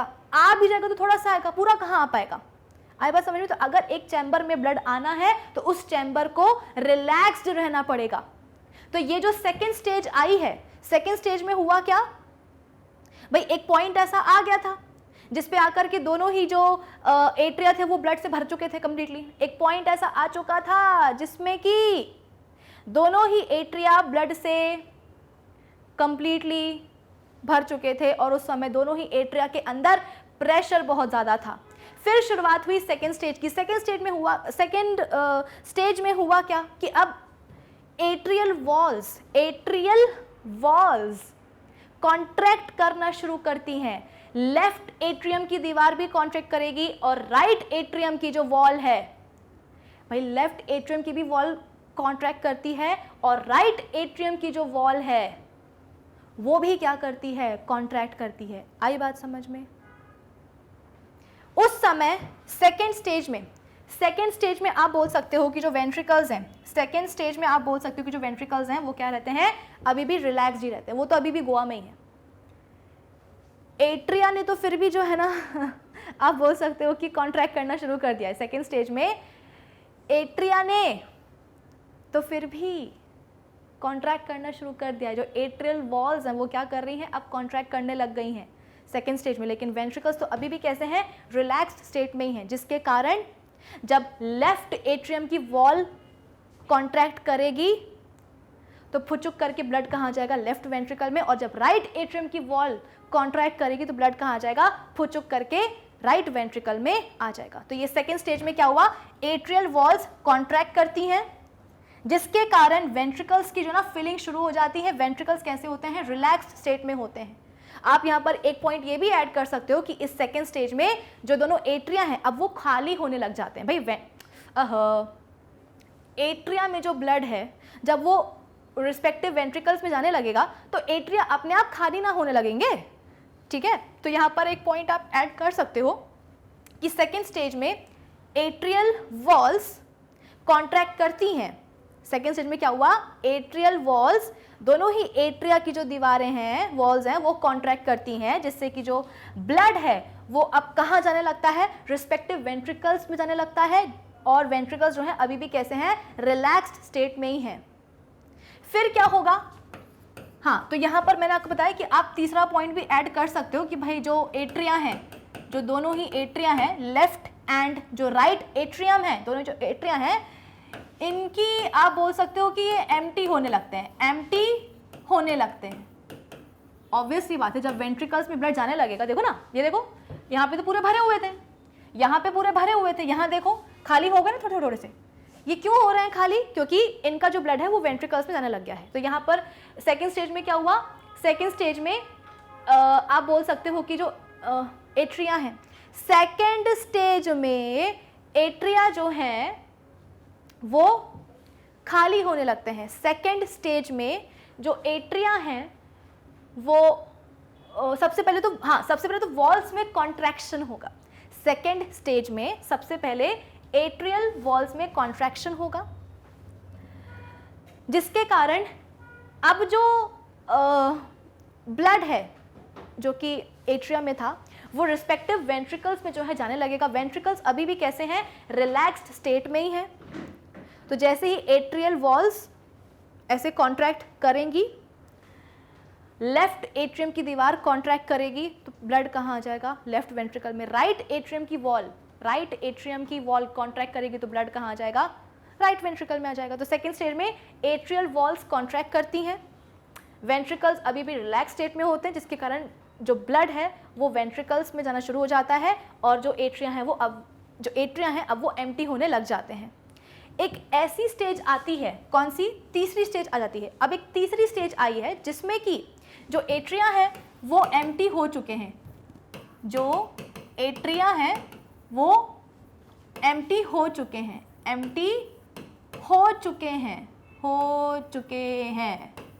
हिंदी में लिखा है, ठीक। तीसरी स्टेज आई जिसमें कि दोनों ही एट्रिया जो हैं, left atrium and right atrium, दोनों ही क्या हो चुके हैं, खाली हो चुके हैं, और वेंट्रिकल्स की भी फीलिंग क्या हो चुकी है, कंप्लीट हो चुकी है। अब क्या होगा, एक ऐसा पॉइंट आ चुका है जहां पर वेंट्रिकल्स की फिलिंग हो चुकी है, वेंट्रिकल्स पूरे लबालब ब्लड से भर चुके हैं। तो जाहिर सी बात है भाई, एक पॉइंट यहाँ भी तो ऐसा आया था कि जब दोनों एट्रिया ब्लड से लबालब भर गए थे और दोनों ही एट्रिया में प्रेशर बहुत ज़्यादा था, तो वहाँ जैसा पॉइंट वो आया था वैसे ही पॉइंट ये भी आया है, तीसरी स्टेज, जिसमें कि एट्रिया पूरे खाली हो चुके हैं और वेंट्रिकल्स पूरे भर चुके हैं। वेंट्रिकल्स के अंदर प्रेशर बहुत ज़्यादा है। अब क्या होगा, अब जो है वेंट्रिकल्स की जो वॉल है, वेंट्रिकल्स की जो वॉल है अब वो कॉन्ट्रैक्ट करना शुरू करेंगी। वेंट्रिकल्स की जो दीवारें हैं अब वो कॉन्ट्रैक्ट करना शुरू करेंगी। जब लेफ्ट वेंट्रिकल की दीवार कॉन्ट्रैक्ट करती है, अरे जब लेफ्ट वेंट्रिकल की दीवार कॉन्ट्रैक्ट करती है तो ब्लड कहाँ जाता है? एओर्टा में। एओर्टा से कहाँ जाता है? पूरी डिफरेंट बॉडी पार्ट्स में। जब राइट वेंट्रिकल की दीवार कॉन्ट्रैक्ट करेगी, जब राइट वेंट्रिकल की दीवार वॉल कॉन्ट्रैक्ट करेगी तो ब्लड कहाँ जाएगा? पल्मोनरी आर्टरी में, और फिर वहां से लंग्स में चला जाएगा। ठीक है, इस समय जो एट्रिया है वो क्या है? रिलैक्स्ड स्टेट में है। ना सिर्फ इसमें बल्कि ये जो स्टेज आई ना जिसमें कि एट्रिया पूरे खाली हो चुके हैं, वेंट्रिकल्स पूरे भर चुके हैं, यहीं से जो एट्रिया है वो कैसी है? रिलैक्स्ड स्टेट में जा चुके हैं। दोनों ही जो एट्रिया है ना वो रिलैक्स्ड स्टेट में जा चुके हैं। भाई काम कर दिया, काम खत्म। एट्रियल वॉल्स ने कॉन्ट्रैक्ट कर दिया। तो एट्रिया में, दोनों ही एट्रिया में, राइट एट्रियम और लेफ्ट एट्रियम, दोनों ही एट्रिया में जो ब्लड भरा हुआ था वो पूरा का पूरा वेंट्रिकल्स में आ तो गया। देखो ना, एट्रिया क्या हो गए? पूरे खाली हो चुके हैं ना। तो अब जब दोनों एट्रिया खाली हो जाएंगे, जब दोनों ही, आप बोल सकते हो कि लेफ्ट एंड राइट एट्रियम खाली हो चुके रहेंगे, तो वो फिर से क्या हो जाएंगे? रिलैक्स्ड स्टेट में आ जाएंगे। ये बल्ले बल्ले। आगे क्या होने वाला है? आगे फिर वेंट्रिकल्स की वॉल क्या करेंगी? कॉन्ट्रैक्ट करना शुरू करेंगी। यहां से जो ब्लड है वो एओर्टा में जाएगा, फिर डिफरेंट बॉडी पार्ट्स में। यहां से जो ब्लड है वो पल्मोनरी आर्टरी में जाएगा, फिर वहां से लंग्स में जाएगा। और इसी स्टेज में एट्रिया तो अभी भी रिलैक्स स्टेज में ही है ना। इसी स्टेज में जो एट्रिया है वो तो अभी भी रिलैक्स स्टेट में ही है ना। और जब इतने रिलैक्स हैं तो फिर क्या होगा? अरे फिलिंग शुरू हो जाएगी भाई। फिर से क्या होगा? फिलिंग शुरू हो जाएगी। मतलब जिस समय वेंट्रिकल्स की वॉल कॉन्ट्रैक्ट कर रही होंगी, जिस समय वेंट्रिकल्स की वॉल कॉन्ट्रैक्ट कर रही होंगी और वेंट्रिकल्स से जो ब्लड है वो हार्ट से बाहर जा रहा होगा, या तो एओर्टा में और या पल्मोनरी आर्टरी में, उस समय एट्रिया में फिर से, दोनों एट्रिया में फिर से एक साथ ब्लड आना शुरू हो चुका होगा। लेफ्ट वाले में ऑक्सीजन वाला, राइट वाले में डीऑक्सीजनेटेड ब्लड आना शुरू हो जाएगा। आई बात समझ में?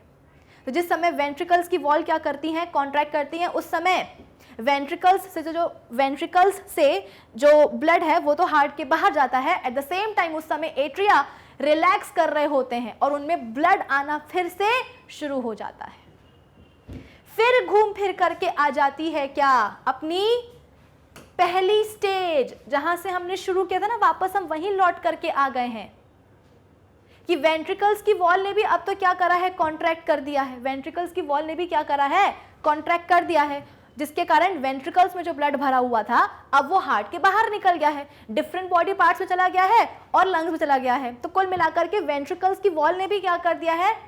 कॉन्ट्रैक्ट कर दिया है। वेंट्रिकल्स से ब्लड जो है जा चुका है, वेंट्रिकल्स खाली हो चुके हैं। वेंट्रिकल्स क्या हो चुके हैं? वेंट्रिकल्स खाली हो गए हैं, एम्प्टी हो गए हैं। और जब एम्प्टी हो जाएंगे, हो गए हैं, और जब वेंट्रिकल्स एम्प्टी हो गए हैं तो जाहिर सी बात है ना, वो भी क्या हो जाएंगे? रिलैक्स हो जाएंगे। जब दोनों वेंट्रिकल्स ने भी अपना, भाई वेंट्रिकल्स का काम क्या होता है? ब्लड को हार्ट से बाहर फेंकना, फेंक दिया, अब खाली, रिलैक्स करेंगे। तो फिर से हम घूम फिर करके उसी स्टेज में आ गए हैं कि जब दोनों एट्रिया और दोनों वेंट्रिकल्स कैसे होते हैं? देखो, रिलैक्स स्टेट में होते हैं। स्टेज वन भी तो हमारी वही थी। क्या थी? कि जब दोनों एट्रिया एंड दोनों वेंट्रिकल्स रिलैक्स कर रहे होते हैं, जब दोनों एट्रिया एंड दोनों वेंट्रिकल्स रिलैक्स कर रहे होते हैं, वही तो होती है हमारी क्या? Stage one. इसी स्टेज वन में क्या होता है कि एट्रिया में, दोनों ही एट्रिया में, लेफ्ट एंड राइट एट्रियम में ब्लड आना शुरू हो जाता है। तो देखो ना, घूम फिर करके हम उसी स्टेज में तो दोबारा से पहुंच गए हैं कि दोनों ही जो एट्रिया हैं और जो दोनों ही वेंट्रिकल्स हैं वो कैसे हैं? रिलैक्स स्टेट में हैं।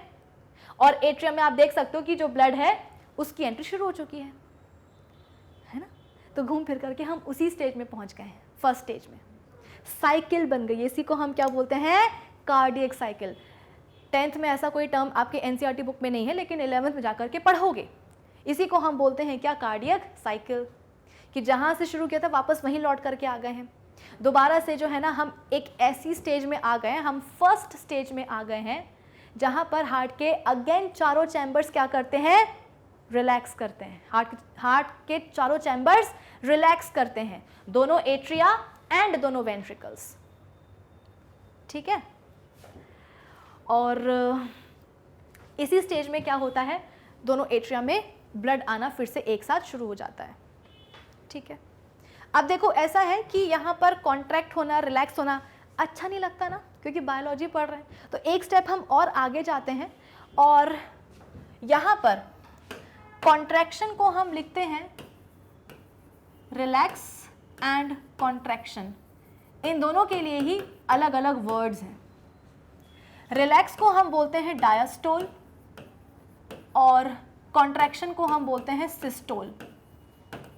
ठीक है, तो क्योंकि बायोलॉजी पढ़ रहे हैं, 10th में आ गए, तो कब तक जो है ना हम बच्चों वाले वर्ड्स यूज़ करेंगे, रिलैक्स, कॉन्ट्रैक्ट, वो तो समझाने के लिए समझा दिया। अब सुन लो, रिलैक्स के लिए वर्ड होता है डायस्टोल एंड कॉन्ट्रैक्ट के लिए वर्ड होता है क्या, सिस्टोल।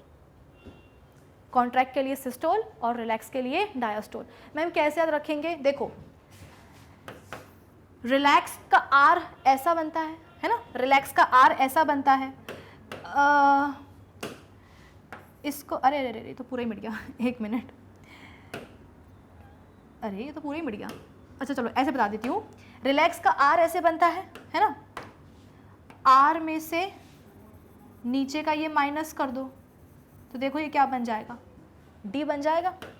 डी बना, और डी फॉर क्या होता है, डी फॉर डोंकी तो होता ही है, डी फॉर डायस्टोल भी तो होता है, डायस्टोल भी तो होता है।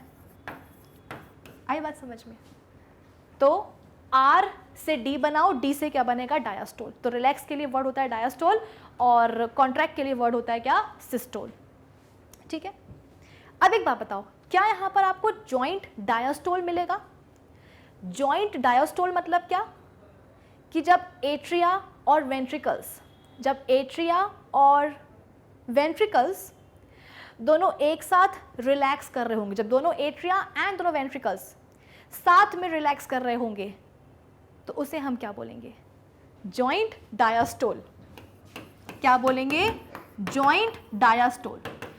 डायस्टोल का मतलब समझ में आया ना, रिलैक्स करना। जॉइंट डायस्टोल क्यों बोल रहे हैं, क्योंकि दोनों एट्रिया एंड दोनों वेंट्रिकल्स एक साथ रिलैक्स कर रहे हैं। तो जो हमारी पहली स्टेज थी ना, वो थी क्या, जॉइंट डायस्टोल की ही स्टेज थी। जो हमारी पहली स्टेज थी, ये वाली कहाँ गई, रुक जाओ, हाँ ये, अरे ये वाली, ओफो, हाँ ये बेसिकली जॉइंट डायस्टोल की स्टेज थी। ठीक है ना, क्योंकि यहाँ पर दोनों ही एट्रिया एंड दोनों वेंट्रिकल्स सब एक साथ रिलैक्स कर रहे थे।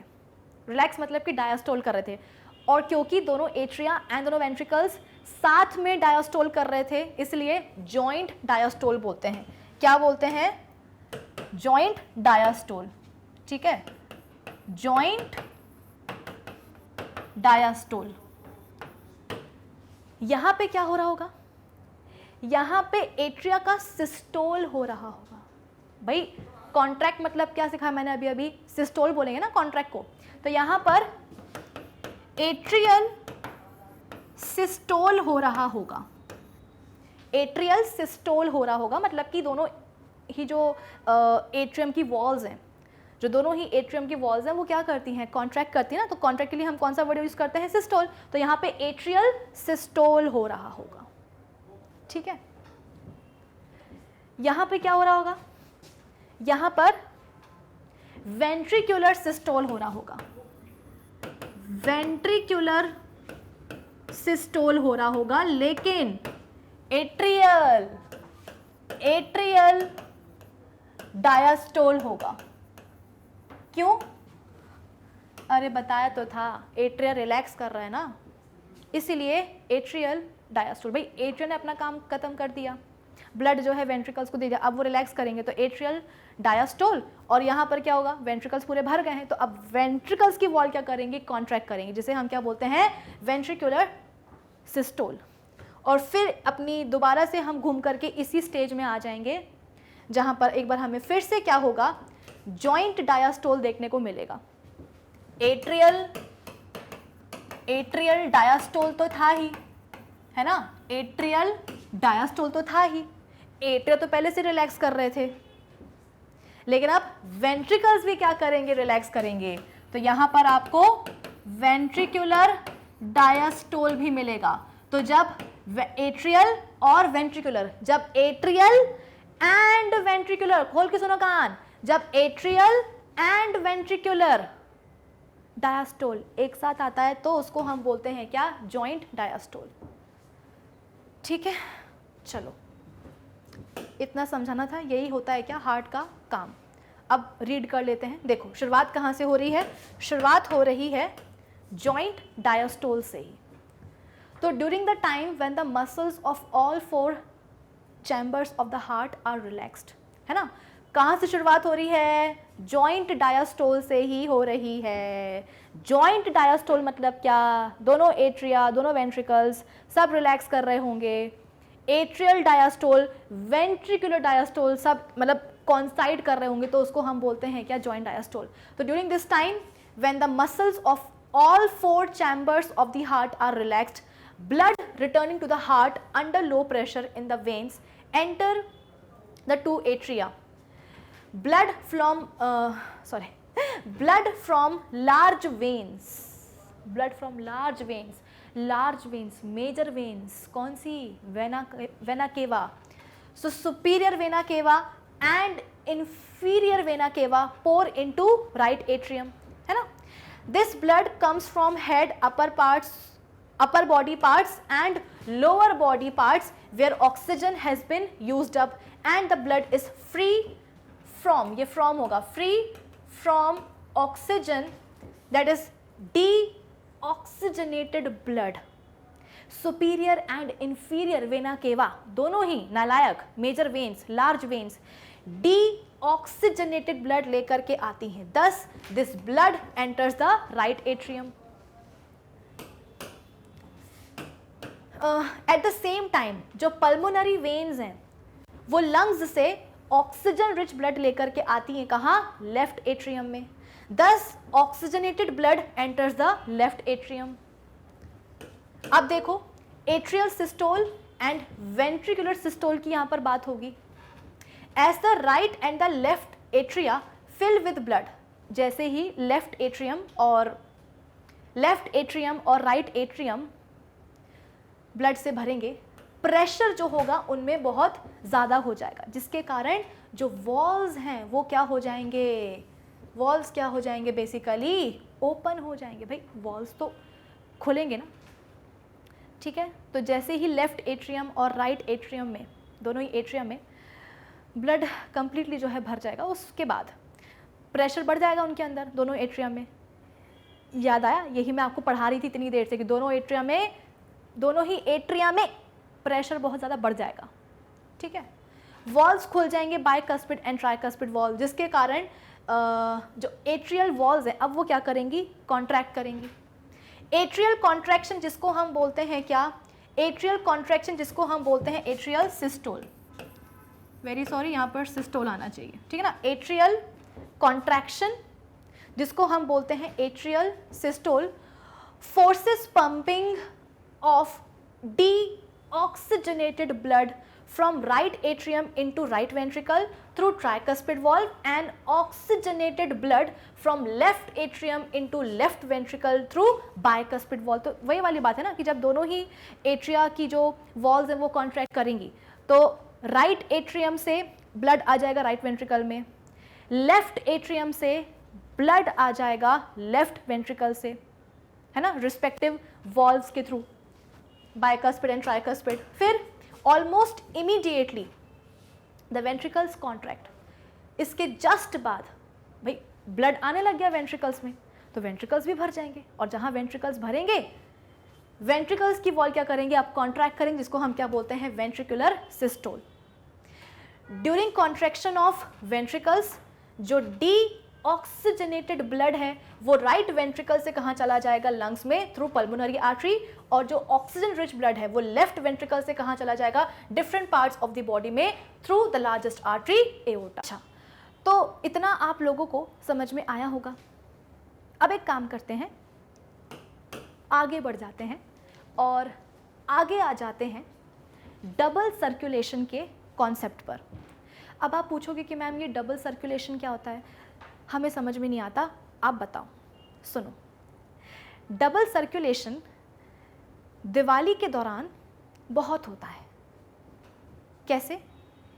एक सोन पपड़ी का डब्बा है आपके पास, उस डब्बे को आपने किसी और को दे दिया, जिसको दिया सोन पपड़ी का डब्बा आपने, उसने उस सोन पपड़ी के डब्बे को किसी और को दे दिया, आगे बढ़ा दिया, जिसको दिया उसने और आगे बढ़ा दिया, किसी और को दे दिया, जिसको दिया उसने किसी और को दे दिया। अल्टीमेटली क्या हुआ? सोन पपड़ी का डब्बा घूम फिर करके हमारे पास वापस आ गया। बड़े मुश्किल से तो उसको घर से बाहर निकाला था, अब वो वापस आ गया। ठीक है, अब इस सोन पपड़ी के डब्बे को आपने फिर किसी और को दिया, जिसको दिया उसने आगे बढ़ा दिया, आगे खिसका दिया, फिर उसने जिसको दिया होगा वो और आगे खिसका देगा किसी को दे करके। ऐसा होता रहेगा होता रहेगा। अल्टीमेटली क्या हुआ? फिर से हमारे पास वही सोन पपड़ी का डब्बा चला आया मुंह उठा करके। हैं, तो दिवाली के दिन, दिवाली के समय, अकेले दिवाली के दिन नहीं, दिवाली के टाइम पर, फेस्टिवल सीजन में सोन पपड़ी के साथ, सोन पपड़ी के डब्बे के साथ या उस मिठाई के साथ हम क्या करते हैं? हम डबल सर्कुलेशन खेलते हैं। एक बार सर्कुलेट हुआ, दूसरी बार सर्कुलेट हुआ। आई बात समझ में? ऐसा ही सर्कुलेशन, ऐसा ही डबल सर्कुलेशन हमारे बॉडी में भी होता है। लेकिन हाँ, हमारी बॉडी में सोन पपड़ी के डब्बे का या सोन पपड़ी मिठाई का जो है ना डबल सर्कुलेशन नहीं होता है हमारी बॉडी में, ब्लड का होता है। कैसे? देखो, the blood circulation in human heart is double circulation. क्या बोला गया? कि ह्यूमन हार्ट में, हमारे हार्ट में जो ब्लड सर्कुलेशन है, जो ब्लड सर्कुलेशन है वो कैसा होता है? डबल सर्कुलेशन है। हमारे हार्ट में, ह्यूमन हार्ट में जो ब्लड सर्कुलेशन है वो डबल सर्कुलेशन है। कैसे? चलो देखो, इसका मतलब क्या है? This means that the blood passes through the heart twice for each circuit of the body. यानी कि बॉडी के हर एक सर्किट के लिए, बॉडी के हर एक सर्किट के लिए जो ब्लड है वो हमारे हार्ट से 2 बार गुजरता है। बॉडी के ईच सर्किट के लिए जो ब्लड है, जो खून है, वो हमारे हार्ट से 2 बार गुजरता है।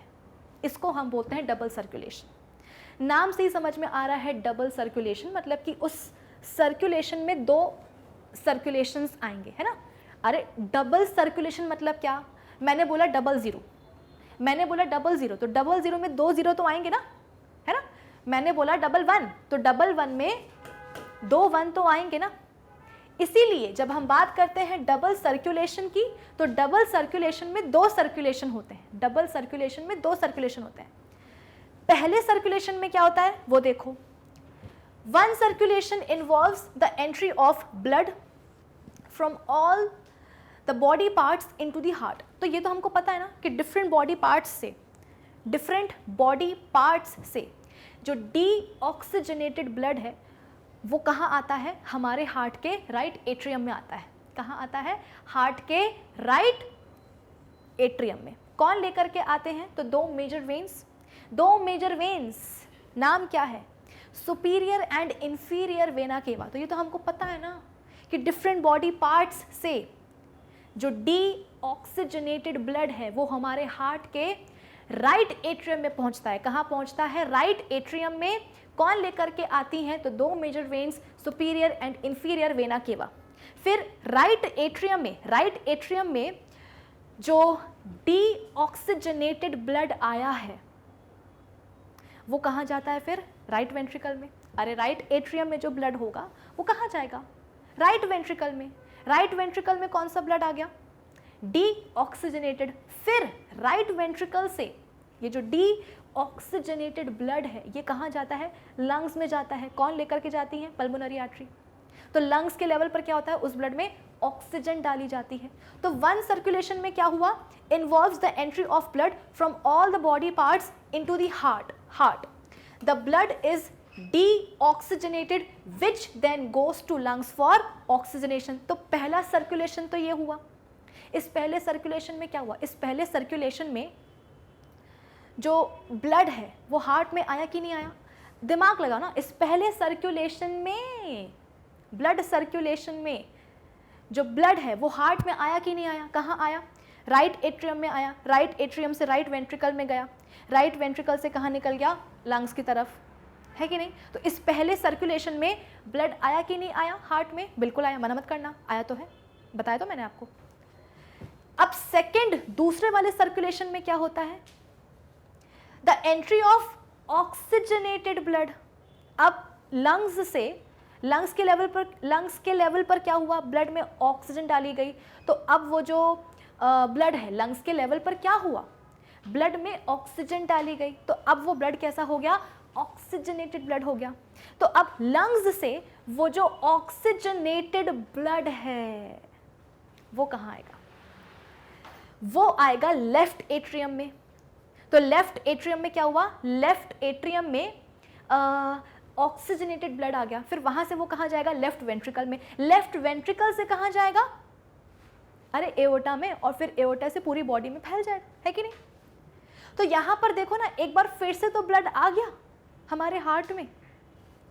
इन the second circulation involves entry of oxygenated blood from lungs into the heart and then it is and its distribution to all the parts of the body। फिर जैसे ही लेफ्ट वेंट्रिकल में आएगा ऑक्सीजनेटेड ब्लड, वो पूरे body में फिर distribute हो जाएगा एओर्टा के थ्रू, आर्टरीज के थ्रू, है कि नहीं?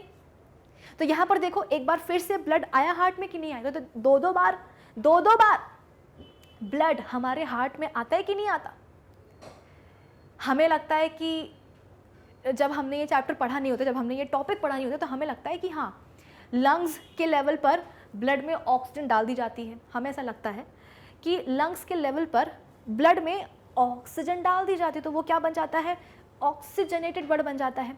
फिर यही ऑक्सीजनेटेड ब्लड हार्ट में जाता है, और फिर हार्ट से, क्योंकि हार्ट क्या है? एक पंपिंग ऑर्गन है, इट्स लाइक अ मोटर, है ना? तो हार्ट में जैसे ही ऑक्सीजनेटेड ब्लड जाता है, वो ब्लड फिर पूरे बॉडी में फैला दिया जाता है। हमें ये लगता है, होता तो है, ऐसा होता है, लेकिन उसके साथ ही साथ, उसके पहले या उसके साथ ही साथ एक और बार तो ब्लड आ चुका रहता है ना। कौन सा? Deoxygenated blood. तो ये बोलो ना कि ब्लड जो है हार्ट में दो बार ही आ रहा है, दो बार ही आ रहा है। तो उसी को हम क्या बोलते हैं? Double circulation. अब आई बात समझ में कि सोन पापड़ी का डब्बा एक बार तो आया था घूम करके, दोबारा फिर आ गया घूम करके। आया लॉजिक समझ में आया कि मैम ने क्यों जो है ना सोन पापड़ी के डब्बे का एग्जांपल दिया कि मैम कहाँ दिवाली, कहाँ सोन पापड़ी का डब्बा, कहाँ जो है ना ब्लड सर्कुलेशन। अरे होता है यार, एक बार जो है ना सोन पापड़ी का डब्बा आपके पास आ गया, पलट करके दोबारा फिर से आ गया, दो बार सर्कुलेशन हुआ। इसको हम बोलते हैं क्या? Double circulation. तो हमारी बॉडी में भी, बॉडी में जो हार्ट है उसमें दो बार ब्लड आता है, दो बार जो है ना ब्लड सर्कुलेट होता है, जिसको हम क्या बोलते हैं? Double circulation. Double circulation is made possible because the human heart is divided into two halves। One half जो है वो पंप करता है डीऑक्सीजनेटेड ब्लड को, कहाँ? लंग्स में। और जो दूसरा हाफ है वो क्या करता है? ब्लड को पंप करता है, कौन से वाले को? ऑक्सीजन रिच ब्लड को रेस्ट ऑफ दी बॉडी में। ठीक है, तो ये आपकी एनसीईआरटी का डायग्राम है ना? ये लंग्स के लेवल पर देखो, इसको हम बोलते हैं, देखो लंग्स और हार्ट के बीच में, लंग्स और ये हार्ट है, तो लंग्स और हार्ट के बीच में, लंग्स और हार्ट के बीच में जो ब्लड सर्कुलेशन होता है उसे हम क्या बोलते हैं? पल्मोनरी। पल्मोनरी, ये जो पहला सर्कुलेशन है ना, जो कि हार्ट और लंग्स के बीच में हुआ है ना? मुद्दा समझ में आ रहा है कि नहीं आ रहा है? ये जो पहला सर्कुलेशन हुआ है किसके बीच में? हार्ट और लंग्स के बीच में। इसे हम बोलते हैं पल्मोनरी सर्कुलेशन। और ये जो दूसरा सर्कुलेशन है जो कि हार्ट और बाकी बॉडी पार्ट्स के बीच में हो रहा है, हार्ट और बाकी बॉडी पार्ट्स के बीच में जो दूसरा सर्कुलेशन हो रहा है, इसको हम बोलते हैं सिस्टेमिक सर्कुलेशन। Systemic circulation. आई बात समझ में? तो ये आपकी एनसीईआरटी का डायग्राम है, आप देख सकते हो कि लंग्स के लेवल पर जो है ना कैपिलरीज हैं, ठीक है, फिर इसके बाद में पल्मोनरी आर्टरी जो है ना लंग्स में आती है, यहाँ पे जो है ब्लड में ऑक्सीजन डाली जाती है। फिर पल्मोनरी वेन जो है ना कहाँ जाती है, हार्ट में जाती है। ये देखो पल्मोनरी वेन जो है वो हार्ट में गई, यहाँ से आर्टरी जाती है, पल्मोनरी आर्टरी लंग्स में। फिर यहाँ से क्या हुआ, एओर्टा गया, पूरी बॉडी में ब्लड दे करके आया। फिर यहाँ से क्या हुआ, यहाँ से जो है वेना कावा लेकर के कौन सा वाला, डीऑक्सीजनेटेड ब्लड कहाँ पहुँची हैं, दोबारा से हार्ट में पहुँची हैं। तो ये 2 बार ब्लड जा रहा है कि नहीं जा रहा हमारे हार्ट में, इसी को हम बोलते हैं डबल सर्कुलेशन। ठीक, चलो अब एक लास्ट टॉपिक है छोटा सा, ब्लड प्रेशर का। इसमें क्या होता है, कभी ये देखा है आपने, एक पाइप है आपके पास और उसमें पानी बह रहा है, मतलब पाइप के अंदर पानी फ्लो कर रहा है, पाइप के अंदर पानी फ्लो कर रहा है। जैसे ही उस पाइप में आप एक छोटा सा ऐसा होल कर दो, छेद कर दो, फचाक करके जो पानी वो बाहर आने लगेगा, फव्वारा बन जाएगा। कभी कभी तो बहुत मोटे मोटे पाइप जो है ना फट जाते हैं और उनसे ऐसा फव्वारा निकलने लगता है। तो ये आपने देखा होगा, बहुत ही नॉर्मल सी बात है ना, कि एक पाइप है जिसमें पानी फ्लो हो रहा है, एक पाइप है जिसमें पानी फ्लो हो रहा है, पाइप में एक छोटा सा छेद हो गया। जैसे छेद हुआ, उस छेद से जो पानी है वो बाहर आने लगा। लेकिन ऐसा क्यों हुआ भाई, पाइप में पानी फ्लो हो रहा था, अगर पाइप में छेद हो जाता है, पाइप की दीवार में, पाइप की वॉल में अगर छेद हो जाता है तो उस छेद से पानी बाहर क्यों आने लगता है। अच्छा खासा पानी पाइप के अंदर फ्लो हो रहा था तो होता रहता, जहां भी छोटा सा भी एक छेद हो गया पाइप की वॉल में, उस छेद से जो पानी है वो कुछ इस तरीके से बाहर आने लगता है। ऐसा क्यों, वो इसलिए क्योंकि जब एक पाइप से पानी फ्लो करता है, या जब एक पाइप में जब पानी फ्लो करता है ना, तो पानी पता है क्या करता है, पाइप की वॉल के ऊपर प्रेशर लगाता है। जब एक पाइप के अंदर पानी फ्लो होता है तो पानी पाइप की दीवारों के ऊपर एक प्रेशर लगाता है और जैसे ही छेद हुआ, जैसे ही दीवार में, पाइप की दीवार में एक छेद हुआ, उसी प्रेशर से जो पानी है वो छेद से बाहर निकल आता है। आप इसको ऐसे समझो कि एक दरवाज़ा है, उसमें मैं खूब जो ना ताकत लगा रही हूँ, वो खुल नहीं रहा है एक्चुअली, है ना। एक दरवाज़ा है जो कि खुल नहीं रहा है, तो मैं ना खूब ताकत लगा रही हूँ उसको ऐसे खोलने के लिए, खूब प्रेशर लगा रही हूँ। अचानक से क्या हुआ, किसी ने वहाँ से जाकर के गेट खोल दिया, तो जो प्रेशर मैं लगा रही थी गेट के ऊपर, उसी प्रेशर से जा करके मैं अंदर गिर जाऊँगी ना।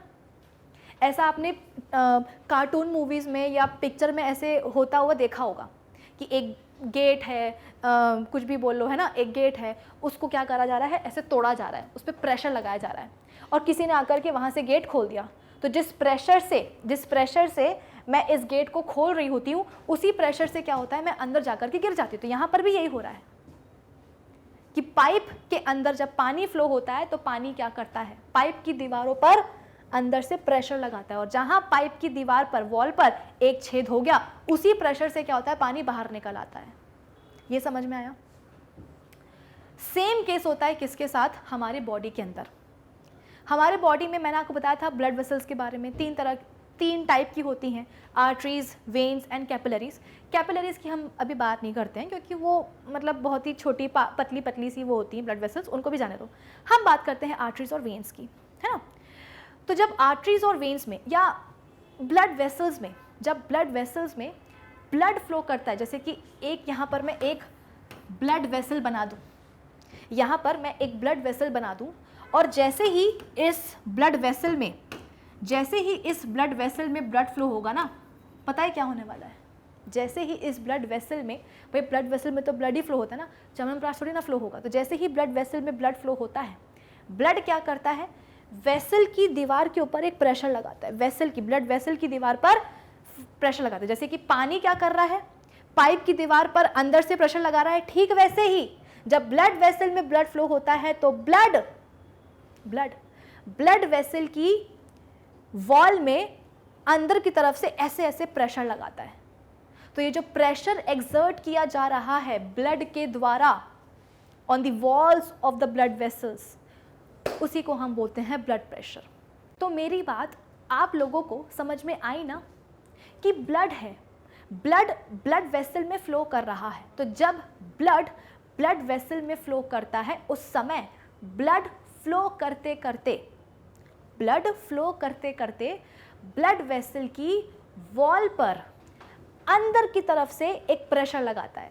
आई बात समझ में कि जब ब्लड फ्लो करता है ब्लड वेसल में, जब ब्लड फ्लो करता है ब्लड वेसल में, तो फ्लो करते करते ब्लड वेसल की वॉल पर अंदर की तरफ से एक प्रेशर लगाता है। ब्लड ऐसे ऐसे फ्लो कर रहा है ब्लड वेसल में, तो जिस समय ब्लड वेसल में फ्लो करता है, जिस समय ब्लड वेसल में फ्लो करता है, तो फ्लो करते करते ब्लड क्या करता है, ब्लड वेसल की वॉल में अंदर की तरफ से एक प्रेशर लगाता है और उसी को हम क्या बोलते हैं, ब्लड प्रेशर। अब एक सवाल है, उस सवाल का जवाब देने की कोशिश करना। सवाल यह है कि मेरे पास दो तरह की ब्लड वेसल्स हैं, एक आर्टरी है और एक वेन है, और मुझे नापना है ब्लड प्रेशर। तो आपको क्या लगता है कि मैं कौन सी वाली ब्लड वेसल प्रेफर करूंगी, आर्टरी या वेन? सवाल बहुत ही आसान है। मेरे पास दो अलग अलग टाइप की ब्लड वेसल्स हैं, एक आर्टरी है और एक वेन है। मुझे नापना है ब्लड प्रेशर, तो मैं कौन सी वाली ब्लड वेसल पर ब्लड प्रेशर नापूंगी, आर्टरी पर या वेन पर? आप ही बताओ। मेरे हिसाब से तो मैं आर्टरी को ही चूज करूंगी, आर्टरी पर ही मैं ब्लड प्रेशर नापूंगी, ना कि वेन पर। अब आप पूछोगे कि मैम ऐसा क्यों, वेन को आपने क्या समझा हुआ है, क्या वेन में ब्लड फ्लो नहीं करता है क्या? हाँ करता है वेन में ब्लड फ्लो, ऐसी बात नहीं है। लेकिन फिर मैंने आर्टरी को ही क्यों चूज़ किया? याद करो प्रीवियस सेशन, पिछला सेशन मैंने आपको आर्टरीज, वेन्स और ब्लड कैपिलरीज के बारे में पढ़ाया था। आर्टरीज के लिए मैंने क्या पढ़ाया था कि आर्टरीज वो ब्लड वेसल्स होती हैं, आर्टरीज वो ब्लड वेसल्स होती हैं जो कि ब्लड को हार्ट से दूर लेकर के चली जाती हैं और डिफरेंट बॉडी पार्ट्स में लेके चली जाती हैं, है ना। आर्टरीज वो ब्लड वेसल्स हैं जो कि ब्लड को हार्ट से दूर लेकर के चली जाती हैं डिफरेंट बॉडी पार्ट्स तक। और वेन्स क्या हैं? वेन्स वो ब्लड वेसल्स हैं, वेन्स वो ब्लड वेसल्स हैं जो कि ब्लड को डिफरेंट बॉडी पार्ट्स से हार्ट तक लेकर के आती हैं। ये समझा था कि नहीं समझाया था? फिर मैंने आपको बताया था कि जैसे अगर हम अपनी स्लाइड्स के ऊपर एक बार वापस आएं, ठीक है, तो यहाँ पे कहीं ड्राइंग मुझे अगर दिख जाए, चलो इसी में बता देती हूँ, इसी में बता देती हूँ। ये देखो, अगर मैं बात करूँ राइट एट्रियम की, राइट एट्रियम की अगर मैं बात करूँ तो राइट एट्रियम में ब्लड आ रहा है, राइट एट्रियम में ब्लड आ रहा है, और हार्ट में ब्लड लेकर के कौन आता है? हार्ट में ब्लड लेकर के कौन आता है? ब्लड वेसल्स तो लाएंगी, लेकिन कौन सी? वेन्स। अभी तो बताया, veins are those blood vessels जो कि ब्लड को डिफरेंट बॉडी पार्ट्स से हार्ट तक लेकर के आती है ना। अरे वेन्स क्या है? वो ब्लड वेसल्स हैं जो कि आप बोल सकते हो कि ब्लड को, वेन्स क्या है? वो ब्लड वेसल्स हैं, veins are those blood vessels जो कि ब्लड को डिफरेंट बॉडी पार्ट्स से हार्ट तक लेकर के आती हैं। तो यहाँ आप देख सकते हो ना कि राइट एट्रियम में जो भी ब्लड आ रहा है, अब वो कैसा भी आ रहा है उससे हमें मतलब नहीं है, वो हम पढ़ चुके हैं, है ना। दो जो मेजर वेन्स हैं, सुपीरियर एंड इंफीरियर वेना केवा, वही तो लेकर के आ रही हैं कि नहीं? ये है कौन? मेजर वेन्स ही तो है ना। तो वेन्स ही क्या करती हैं? ब्लड को हार्ट में लेकर के आती हैं। और यहाँ पे देखो, पल्मोनरी आर्टरी, ये एओर्टा, ये सारी क्या है? आर्टरीज ही तो हैं। एओर्टा तो लार्जेस्ट आर्टरी है। ये दोनों क्या कर रही हैं? ये दोनों ही ब्लड को हार्ट से दूर लेकर के जा रही हैं। अब सीधी सी बात है, मैंने आपको समझाया था कि एट्रिया की वॉल्स में जो कॉन्ट्रैक्शन होता है वो तो मतलब ऐसा माइल्ड ही होता है, बहुत स्ट्रॉन्ग नहीं होता है। एट्रिया की वॉल्स में जो कॉन्ट्रैक्शन होता है ना, वो माइल्ड ही होता है। और उस माइल्ड कॉन्ट्रैक्शन से क्या होता है? दोनों ही एट्रियम में, लेफ्ट और राइट एट्रियम में जो भी रिस्पेक्टिव ब्लड होता है वो वेंट्रिकल्स में जाता है। लेकिन वेंट्रिकल्स को क्या करना होता है, अगर मैं राइट वेंट्रिकल की बात करूं तो उसको तो पड़ोसी लंग्स में भेजना होता है ब्लड को, और अगर मैं लेफ्ट वेंट्रिकल की बात करूं तो लेफ्ट वेंट्रिकल को तो बाप रे पूरी बॉडी में ब्लड जो है ना पहुंचाना होता है। तो जाहिर सी बात है वेंट्रिकल्स की जो वॉल है, वेंट्रिकल्स की जो वॉल है वो तो जो कॉन्ट्रैक्ट करेंगी कि कुछ पूछो मत।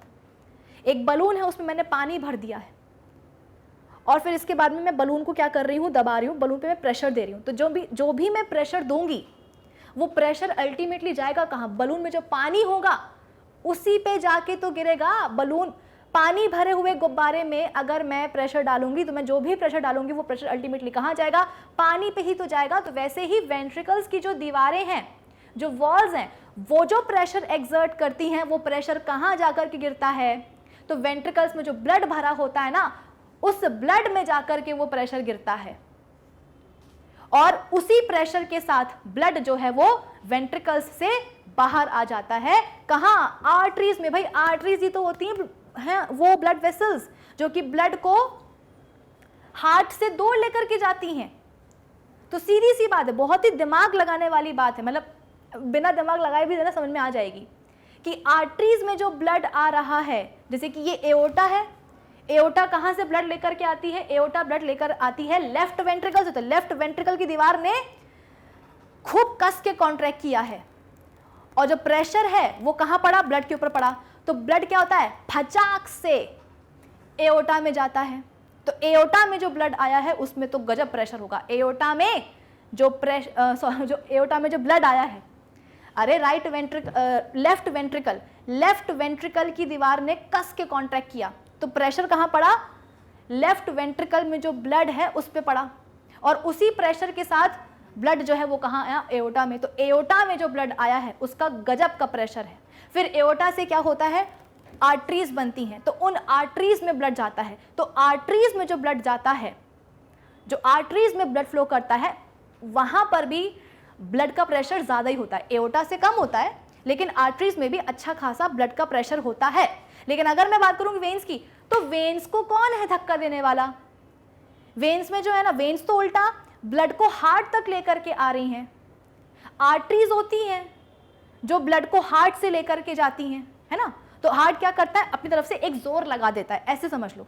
वेन्स तो ब्लड को हार्ट तक लेकर के आती हैं, आर्टरीज ब्लड को हार्ट से दूर लेकर के जाती है, इसलिए हार्ट भी क्या करता है, अपनी तरफ से एक जोर लगा देता है जिससे कि ब्लड जो है आर्टरीज में प्रेशर के साथ फ्लो होता है। आर्टरीज में ब्लड हार्ट ने पीछे से ऐसे जोर लगा दिया, पंप कर दिया, जिससे क्या हुआ, आर्टरीज में जो अब ब्लड फ्लो करेगा वो प्रेशर के साथ फ्लो करेगा। तो जाहिर सी बात है ना, आर्टरीज में जो ब्लड फ्लो करता है प्रेशर वहां पे ज्यादा होता है। वेन्स में जो ब्लड फ्लो करता है, ऐसा नहीं कि प्रेशर नहीं होता लेकिन बहुत कम होता है। तभी तो वेन्स में हमको वॉल्व नहीं चाहिए होते हैं और आर्टरीज में हमको वॉल्व चाहिए होते हैं। प्रीवियस सेशन में मैंने आपको सब बातें सिखा दी थी, है ना। तो सवाल मेरा बस इतना सा था कि अगर हमें एक आर्टरी है, एक वेन है, अगर इन दोनों में ही हमें क्या करना है, आर्टरी और वेन इन दोनों में ही जो है ना हमें ब्लड प्रेशर नापना है, तो मैं किसको प्रेफर करूंगी, आर्टरी को। क्यों, क्योंकि वहां पर उसके अंदर ब्लड का जो प्रेशर है वो कैसा होगा, ज्यादा होगा।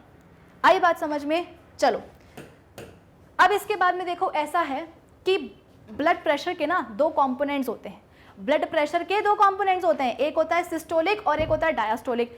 डायस्टोलिक मतलब मैंने आपको क्या समझाया है, अरे क्या हुआ, इसका मतलब क्या होता है, इसका मतलब होता है रिलैक्स, है ना। और सिस्टोल का मतलब क्या होता है, कॉन्ट्रैक्ट, ठीक है। तो सीधी सी बात है, सिस्टोलिक प्रेशर क्या होगा, सिस्टोलिक प्रेशर वो ब्लड प्रेशर होगा कहां, आर्टरी में, जब वेंट्रिकल्स क्या कर रहे होंगे, कॉन्ट्रैक्ट कर रहे होंगे। अरे यार, डायस्टोल का मतलब मैंने आपको क्या समझाया था, रिलैक्स। सिस्टोल का मतलब क्या है, कॉन्ट्रैक्ट। तो सिस्टोलिक प्रेशर क्या होगा, वो प्रेशर होगा ब्लड का आर्टरी में, कब, जब हमारे वेंट्रिकल्स क्या कर रहे होंगे, कॉन्ट्रैक्ट कर रहे होंगे, सिस्टोल कर रहे होंगे।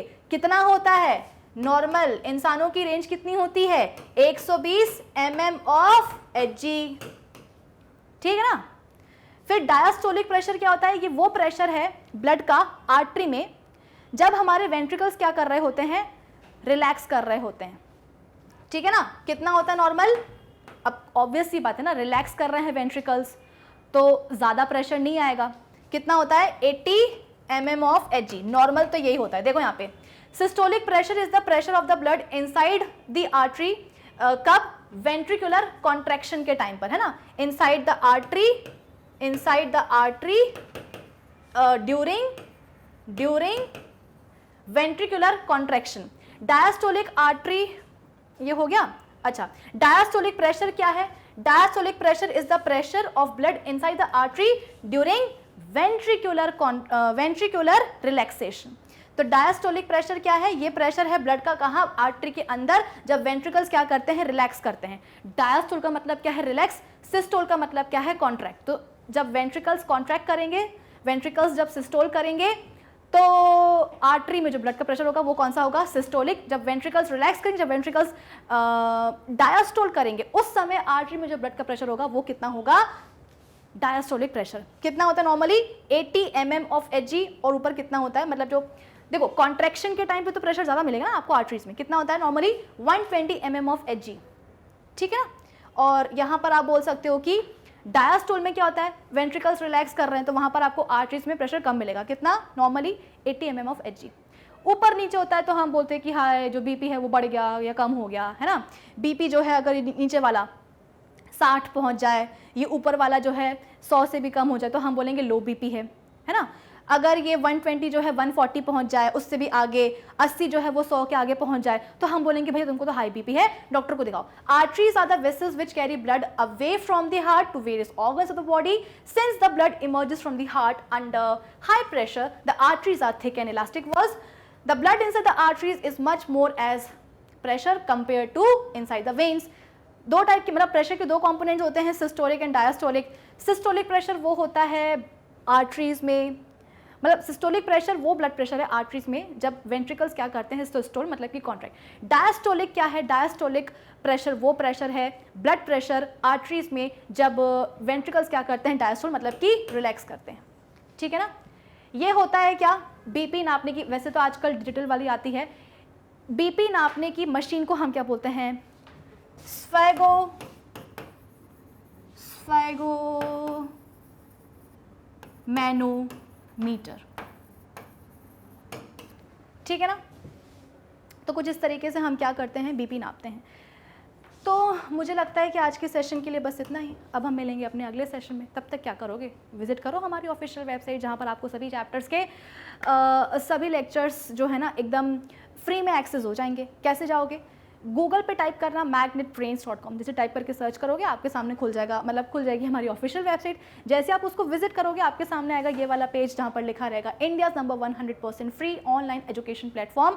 एक्सप्लोर टॉप कोर्सेज का ऑप्शन मिलेगा। यहाँ पर आपको क्लास 12 से लेकर के किंडरगार्टन तक की सभी क्लासेज यहाँ पे आपको अवेलेबल होंगी। क्लास 10th में जाना है, क्लास 10th में जैसे जाओगे तो यहाँ पर आपको मेरा सुंदर सा मुँह दिखेगा। क्लास 10th बायोलॉजी पढ़ने के लिए इस पे जाना, जैसे इस पे जाओगे तो आपके सामने ये वाला पेज खुल जाएगा। लाइफ प्रोसेसेस अभी हम चैप्टर पढ़ रहे हैं, जैसे इस पे आप क्लिक करोगे तो यहाँ पे पहला चैप्टर, मतलब पहले चैप्टर का पहला लेक्चर इंट्रोडक्शन वाला वो आपके सामने खुल जाएगा। तो कुछ इस तरीके से आप मेरे वीडियोस को एक्सेस कर सकते हो। ना सिर्फ मेरे वीडियोस को, सारे टीचर्स के, सारे क्लास के, सारे टीचर्स के, सारे चैप्टर्स के, सारे लेक्चर्स आप एक्सेस कर सकते हो ऑफिशियल वेबसाइट को विजिट करके, दैट इज magnetbrains.com। सो अब हम मिलते हैं अपने अगले सेशन में। Till then keep learning with Magnet Brains. Thank you for watching.